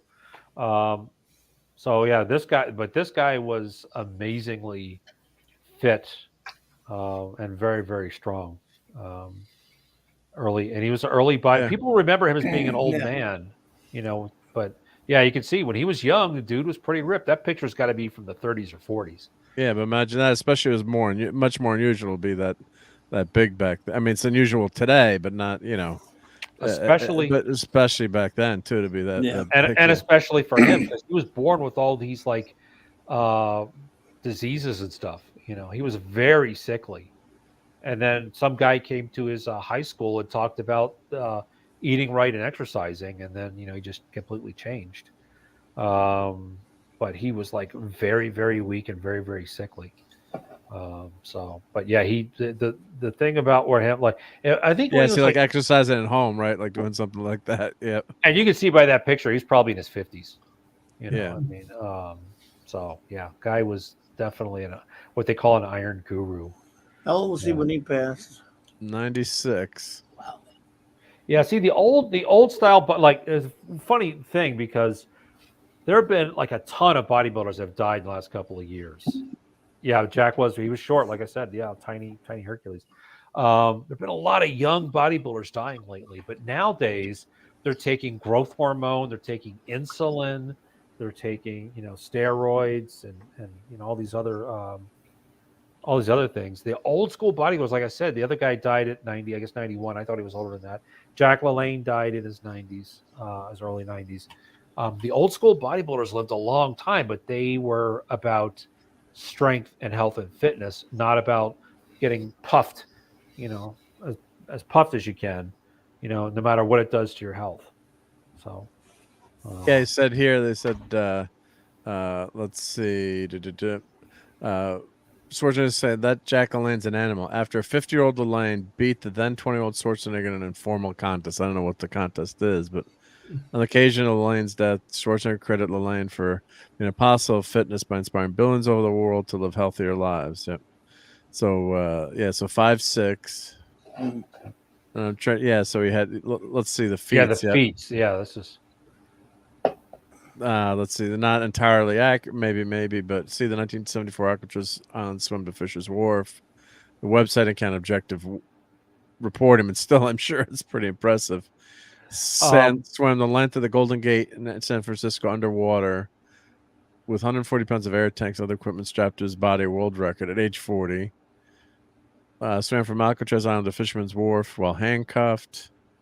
Let's see. And that one is on YouTube. So that one's on YouTube, yep. Yeah, there were cameras there. Yeah, world record 1,033 push-ups in 23 minutes. My God. Yeah. 1,000 chin-ups. Holy cow. age 60 for the second time he swam from Alcatraz to Fisherman's Wharf, handcuffed, but he was shackled and towed a 1,000-pound boat, according to the obituary. Let's see. He wasn't handcuffed. That might that's be the one that actually was that was filmed, I think. Yeah, but still, age 60, right? And let's see, swam. Yeah, so age 62. Yeah, age 65, towed 65 boats. I mean, that's just incredible. Age 60, age 70, towed 70 rowboats, one with several guests from Queensbury Bridge to Long Beach Harbor to the Queen Mary, 1 mile. Yeah. Number 4. Let's see if they have. Something. Of course, this is before. Maybe they have video of it, but yeah, that's just fit as ever at 70. Yeah. But yeah, that's a good point, because when some people say, "Oh, I don't want to live to be that old," well, the thing is, you can live. The guys who like this, who are very, very fit, they stay healthy into their old age, and they can still do stuff. They can still go and play golf or whatever. They don't need a walker and all those kind of things. And usually, what happens is they die pretty quickly, which is the way I would want to go. I wouldn't want to linger and go into an old folks' home and have to have adult diapers and stuff. You don't want to be mostly dead. You just want to be dead. Mostly dead. Have fun storming the castle, boys. Right. Mostly dead. Okay. Oh, Dadman, Dadman, you haven't seen Princess Bride yet, have you? Right? No, I know. I mean, I've got several different people wanting to put up movie streams and stuff, but it hasn't happened yet. Yeah, it's a good movie. It's a really good movie. That's what everybody tells me, Steve. I just have never watched it. Well, we got to set that up with you and Raquel to watch. Watch it. We did that one watch party for Star Trek 4K, which actually worked out pretty well. So we'll have to do that. Absolutely. Absolutely, it would sound good. Because then you'll get all the jokes. Then because you don't, it's a good movie. I mean, yeah, I don't know anybody who's seen it who doesn't like it. Well, I know, but being young, I actually do. Everything was football sports, so for something like that to be fun, it's like inconceivable. Yeah. Clobby, is it somebody that I know? No, she's a lady friend of mine that I know, but hates a lot of great stuff. Yeah, but there's always one, right? Yeah, there's always one. We talked about it. Yeah, she's I don't know. I mean, nothing I can do.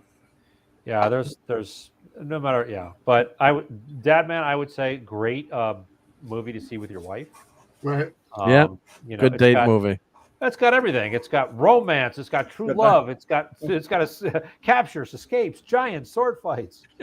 Everything. Is this a kissing book? Inconceivable. Inconceivable. Inconceivable. Inconceivable. Inconceivable. You keep using the word. I don't think it means what you think it means. Inconceivable.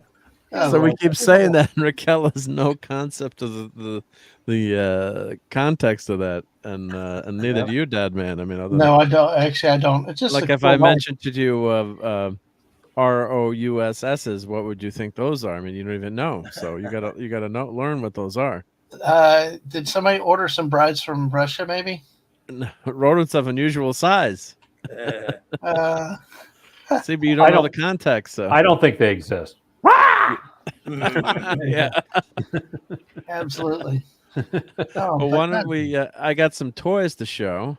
Before we're not going to do a super late show tonight, so let me show you some old. So as I was digging in, I was picking up some stuff at Grandma's house, and I'm always checking to. Did you have to go over the river and through the woods to get it? Through the woods, yep. Free my mic here. Oh, okay. But I found some old Mark's toy soldier dudes. All right. Let me get this so I can talk here. And look, I got one of these fancy dancy rotating doohickeys so I can show off all my figures and things. So speed.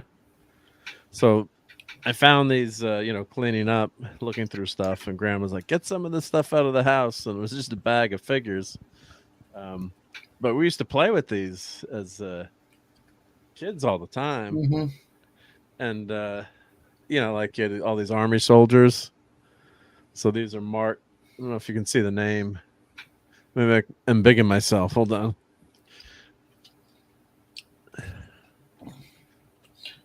No, those are cowboys. So there's the marks. I guess that's the year. If someone can tell me the year there. MCM. It's like 1971. XX. Is that 71? L is 50, right? Yep. So sorry, it's jiggling around because 71. That's it. Wow. So I do have a lot of toys that are older than Nick Weiser. So I got to straighten out his barrel there. But yeah, but Clobbering Times, you probably had a lot of toys like these, good, right? Yeah. Well, I mean, not those big ones there, but some like that. But I was at the little tiny ones you get in the bags, Yeah. Yep. Bag of soldiers. The cowboys and the soldiers and stuff. Yeah, sure. Yeah. Yes, sir. I guess this guy's missing his gun. But I remember playing with these as a kid. Yeah. So I guess maybe there's no gun on this one. I guess. Yeah. But you had 0 points of articulation. But didn't matter, right? So I used to bend their arms anyway. He used to bend the arms anyway. Yeah. I always hated the guys with the glasses or the minesweepers. I just thought the minesweepers, right? They didn't have guns, so I'd like and they were this guy useless. doesn't. This guy doesn't stand up. I gotta bend him again. Yeah, these guys are cool too. So yeah, this is. I mean, they're fun. I mean, and of course, Toy Story is probably how most people think of these guys too. I wonder if these are all 1971. Let's see here. Jiggle, jiggle. Let's see. Marks. Looks like it. 71. Yeah. Made in USA. Yeah, so I thought it'd be fun to show a few of these. Mm-hmm. Let's see here. Oh, this one's my favorite one, I think. This guy's buying the farm. I mean, imagine that for a kid's toy, right? Is he buying the farm? Oh, he's buying the farm. He's mostly dead right there. But I see it now with the hand. Yeah. So that's a classic one. Yep.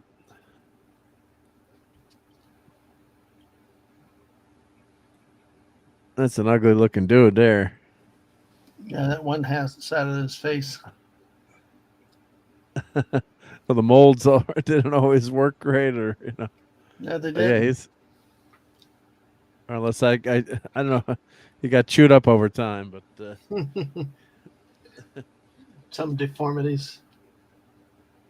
Can anyone guess what went with this guy? Clobbering Times knows already, but there's an accessory that goes with this figure.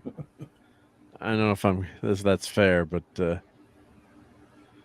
yeah, Jonah Hex is Matthew Pounder. Any guesses what's missing from this dude?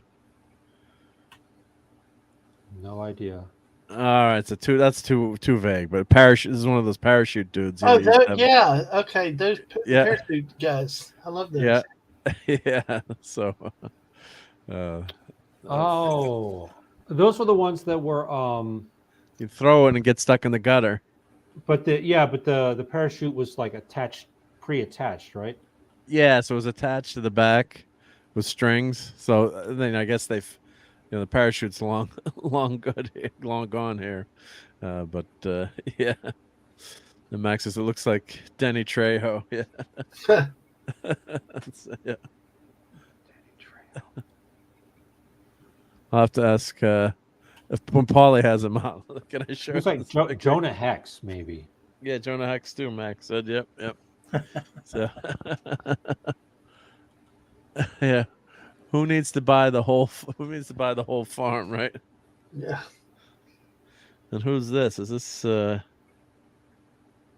see, is that a pirate? I guess that's a messed up pirate. The Dread Pirate Roberts. Yeah. Oh my gosh. Good night. Sleep well. I will post. I'll kill you in the morning. I'm gonna kill you in the morning. It's a lead figure. Until then, sleep well and dream of large women. Yeah. Oh, that's when they were made out of lead or something? Yeah, it's heavy, so it's metal. So I'm assuming These are the Britons, the fake Britons of the plastic ones. Guys, I need to drop out. It's almost the witching hour. So I had a great time. I love that we talk about so many diverse things. A lot of fun. Yep. Thank you for having me. And all right, brother. Be gentlemen, good, I think there are no ladies, but Matthew Pounder and Max Redstone and no Hungry ladies. Boy and Captain Skywalker are still there. And Brian, have a good night, gentlemen. And we'll see you guys on Klobby's channel tomorrow. Take it easy, buddy. Looking forward to it. Yep. Thank you, Steve. Thank you for being here. Yep. And we're only going to roll a couple more minutes too here, guys. But I figure I'll show these. You always got to show toys on Sunday Night Geekery, right? But of course, World War II. I imagine that 60s, 70s. That was there were a ton of war shows on TV and kids, were given these toys to play with. These are cool figures, I have to say. I got to put, there's a Tommy gun there. That's a pretty good rendition of a Tommy gun. I got to fix, they're you can put them in boiling water and fix those. But this is a damn cool figure. Oh yeah. But don't forget also the back page of the comics always had that mail in order, the military sets or the Revolutionary War sets. Yeah. Quite interesting the way they had the military stuff in the back of it. Yeah, so you've got you get small figures. Yeah, they're small plastic, but you know what? Yeah, they're fun. No, they're fun. Yeah, absolutely. There's a Green Indian. And I guess this is must have been a canoe that went with this figure, because it's he doesn't have much of a bottom. He's like kneeling in the canoe, so the canoe must be missing it. Mm-hmm. This looks like World War I figure, something for the horse. Mm-hmm. And some of these are fun things. I remember these as a kid. Like I remember I had these Roman Legionnaires. And there's a chariot. The chariot's long gone, but I had this or like you have vague memories. Like I remember when I found this box, I was like, crud, I remember these, remember most of these as a kid. Oh, he lost his arm. I'll have to. Some of them just got so brittle. It was a German one. Yeah. Potato masher. Here's his arm here. We can rebuild him. And of course I found some Smurfs in the box. Yep. And Pirate Smurf there, yep. Careful, you'll pull an eye out. Yeah, right. Not with this guy. Look, his poor bayonet. He's got some problems there. He needs a straightener. Yep. So, but yeah, it's a pretty good M1 there. Looks pretty close to the real M1 rifle. This is a cool figure. I remember this as a kid. I remember playing with like the Tommy gun with the grenade. And you'd set up scenarios, right? Mm-hmm. Now these figures here are like looks like I think it was from a racing set. So it's like yeah. Good. Oh yeah, it looks like it. I never had any of those. Yeah, so they're two like from a pit crew. And look at this. Look at the camera. I guess there's a cameraman in the pit crew filming. Look how just pretty hysterical, for the tech that we have now. And I guess these are guys, these are broken, but these are guys putting the the gas into the car, the stop, and then look, here's the YouTube podcaster. Hey, there you go. That's right. The mic and the shoulder recorder and the headphones, right? Mm-hmm. So I kind of remember these too. Yeah, so there's two sets, a bunch of camera guys, and then I do have one. Let me find one. Where's one of the racing? There was one racer with champagne. Let's see, where is that? My eyes are so bad.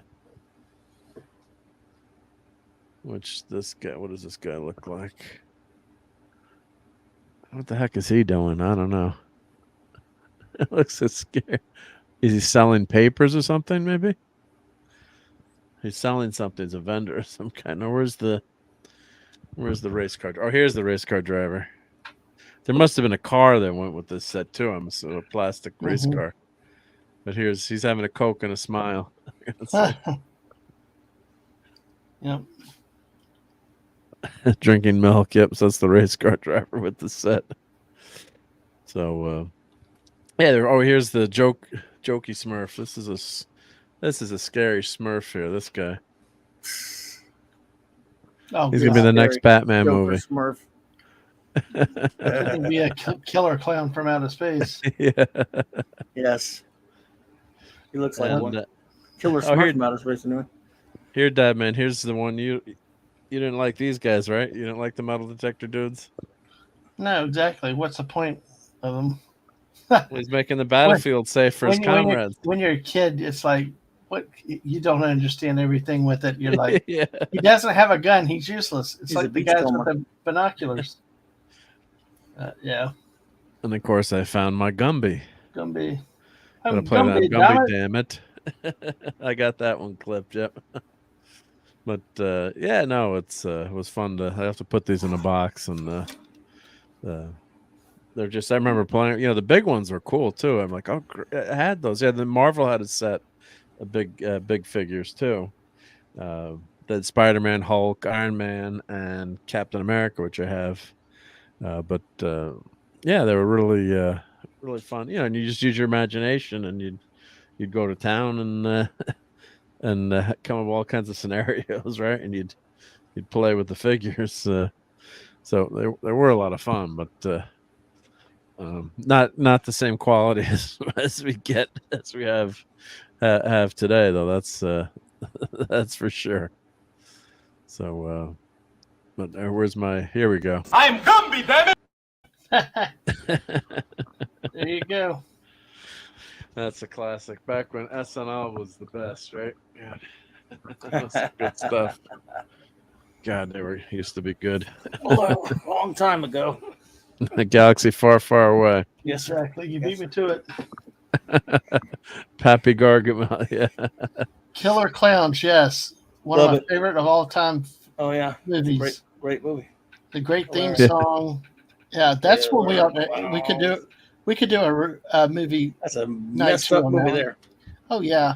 Oh, dadgummit, Mark, can I send you a couple things in since we said that real quick? Sure, ready to show a couple things right now? Yeah, let me yep. find it. No, tweet them to me and I'll toss them up, and then we'll. It's straight on that. Oh gosh, nothing like pressure, I think you'd sent me something last week too. I'm trying to. Let me. Was it the Battlestar Galactica one or the? No, there was some older. Other things with That's August. Yeah. Yeah, this was. Figure out how to do it right. I'm technically. Don't do it wrong. Exactly. I'm technology challenged. Actually, wait a second. I know how I'm going to do it. So, because it's straight on. Have you heard of the Spirit Halloween stores? Yeah, they were selling. You mentioned it the other night. Someone, I don't know. We don't have them up here, but someone said they were selling Fortnite stuff. There's some that had Fortnite stuff, and we found some of interest. But I'm about to send you. Okay, I put it on the tweet that went out earlier. There's one from the movie, and then I got something else. There you go. The two things I just sent you that we came across the store. I put it on the group DM. Group DM, okay. And Sunday Night Geekery, or yeah. Yep. Here I can just. Ooh, that! Holy shit! Yeah, that's scary. Yeah. Yep. Yeah, it's scary. Oh yeah, you tweeted, and now where the heck was I'm going to share? But where the heck was that? Was that from? It's one of those Spirit Halloween stores. It's the no. But yes, so what character is that supposed to be? It's Shorty from the short little clown from Killer Clowns from Outer Space. Oh, okay. Yeah, oh my god, that's like terrifying. Yeah, $229 to be scared to the crap. And it comes complete with boxing gloves. and no kid will come visit your house. Exactly. Right? And then that's the lunchbox that I got with it. There, because I've been collecting last year at Universal. I got the Universal Monsters lunchboxes, but this one, couldn't resist it because it really is a creepy. It's creepy but funny and stupid at the same time. So it really is a great movie to watch if you want mindless entertainment. Do not want to count on them late at night. Yeah, and clowns creep me out. Like It, I haven't been able to watch the new It movie because the old It movie scared the crap out of me as a kid. Maybe I'll try to watch them someday. But just the whole concept of that, and I thought that original movie was pretty well done. That TV series, although the special effects in the end, they basically using stop motion for the creature. But right, I really was scared. That was just when the hair on your back of your neck stands up, kind of. Oh my goodness! It was here. Number one, love you. Good to see you. Can't talk over. Hey, Raquel. J-Man bought me the TMP DC Director's Cut. I'm watching it with chocolate and red wine, but I'm still here, silently supporting my Star Trek family in real life. My love to you all, XO. Love you, number one. And I'm so glad, J-Man, you're too kind. I know he's not hearing us now, but way to go, J-Man. Very nice. Yep. TMP DC, which refers to the motion picture comic book that was published by DC Comics. Yep. What's that? That's a comic book for those not in the know. No, what? Which comic? TMP DC. That's the. No, she means Director's Cut. Oh, I thought she meant the motion picture DC, like DC Comics. Sorry. No. See, what do I know? I think she means Director's Cut. Okay. Yep. Okay. Could be direct. Yep. I go with that too. Yep. Well, Mark leaves it posted parked on the ice cream. Yeah. There we go. Yep. Well, that's pretty nice. Yep. So nice, J-Man. Well, I'm glad I could contribute that little bit at the end since the clowns came up. Oh, that was very But good. If you like Halloween, it's an awesome store to go into. They had a lot of other stuff there that was very interesting. That's scary stuff. I guess something else. Halloween, they keep going over. I shouldn't say overboard, but more and more cool stuff for Halloween. So just all these animatronic figures and robots and just all even kinds the basic of things. Even the basic costumes.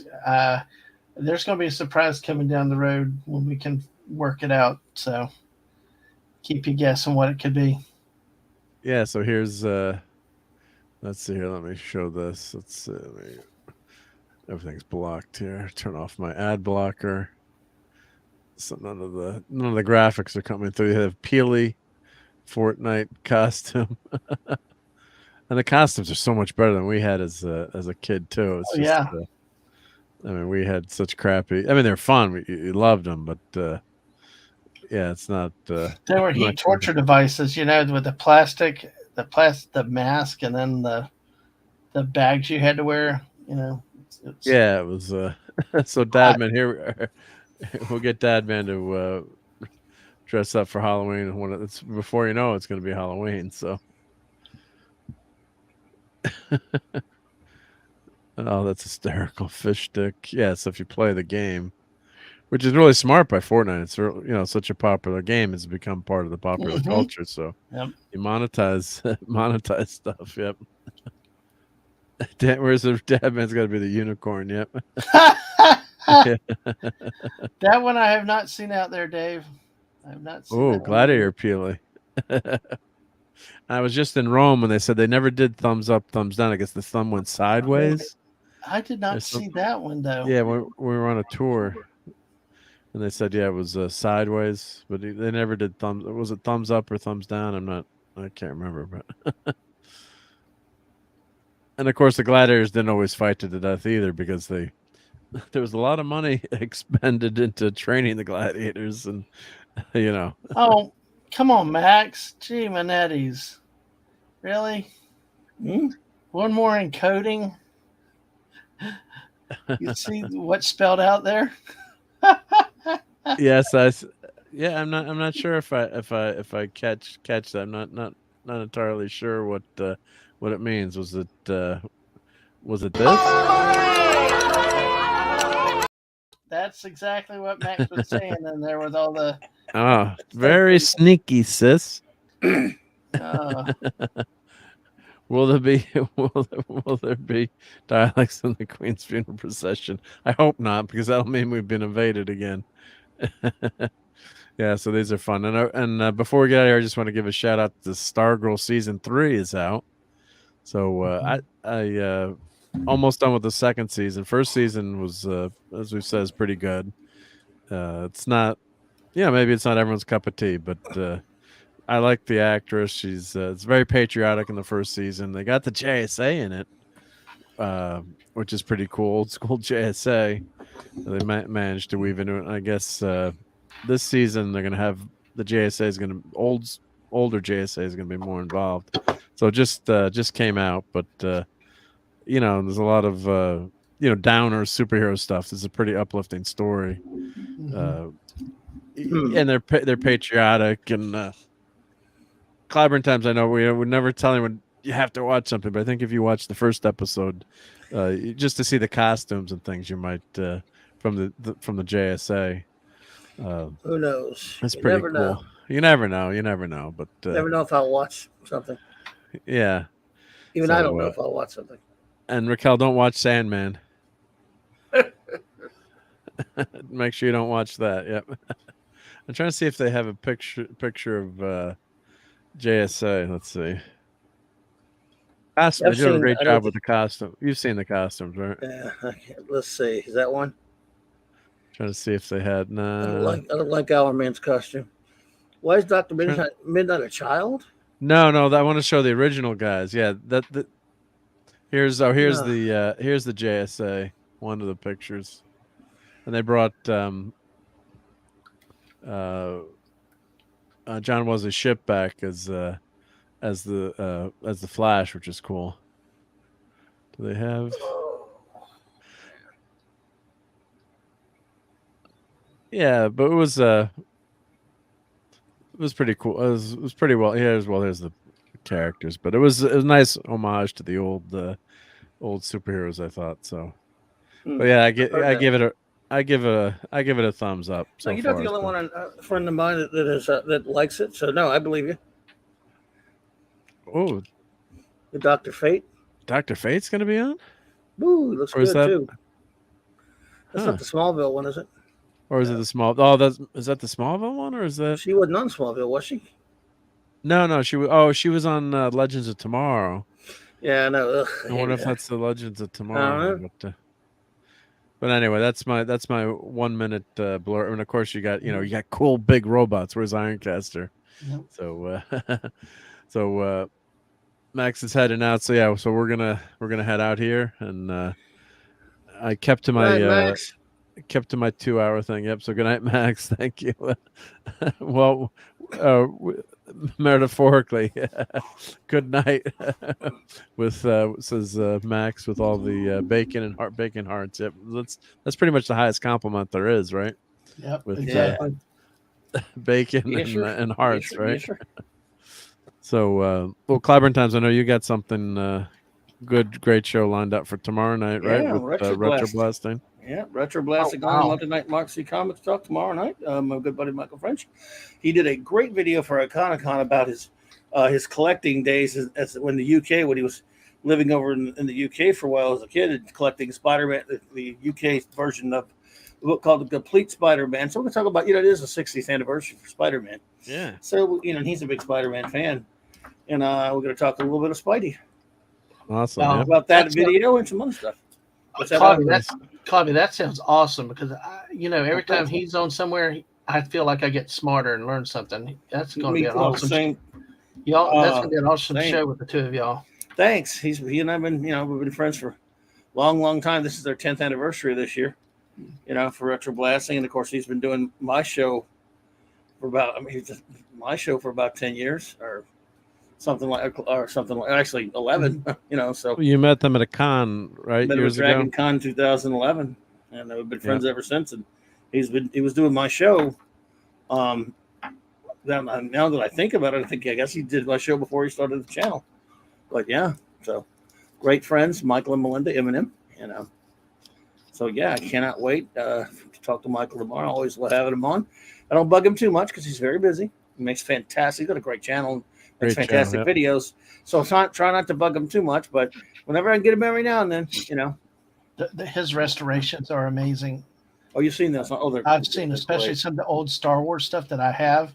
Yeah, just amazing what they can do. Yeah, but he doesn't have enough toys. No, does not have enough toys. Just kidding. So I always love talking to Michael. We'll talk about some other stuff, other than Spidey, but we'll talk about that for sure. So, we'll talk about a few things. That'll be fun. Yep, and of course we'll have the clubhouse on Thursday and Wednesday night. You've got the Wednesday whatever. Right? Wild card Wednesday night, and I usually have the. I have the. I don't know if I'll be at I don't know if I'm going to be able to make it to Loki's comic roundtable Wednesday night, but if I can't, I'll be there the week after that. But he'll still be having it, so if you want to go hang with him. But yeah, so anyway, and thanks, of course, Saturday Night Star Trek.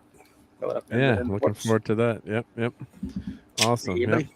And then, Dad, man, you need to recap the awesome show that we did on predicting the college football pools, and Mark the Greek and the D was well, Mark, I did put a short recap video out on YouTube tonight. People can Dadman Walking 55 either on YouTube or look at Twitter, where I put a link where I did recap it, you and all your glory, and perfect 12-0. Yeah. I wish I could have been there. Oh, I know you sent it out, but I was out tonight. By the way, Dad, man. Yeah. I'm sorry, Mark. Go ahead. No, go for it. I just want to mention, his Jags won today, and your Giants won today. Yeah, the Giants won again too. 2-0 though. That's what's crazy. Yeah, the world, cats and dogs living together. The Jaguars actually looked like a legitimate team today for once, and if they'd have beaten Washington last week, they would have been 2-0. I mean, that's inconceivable, but inconceivable. But yeah, it works, and no, that's great stuff. And my garbage Saints, absolutely. But I did put that video out tonight, Mark, to recap it. I try to do that each week, so you get recognized in your glory. Well, it says where we stand. This is not for. Don't take this seriously. This is just for fun. But but I hope people don't ask me to be on again for my picks every week, because I'm not gonna be able to live up to that. Well, I can't. Yeah, I know. It's like, hey, you're gonna pass me up at that rate 3 games a week. But yeah.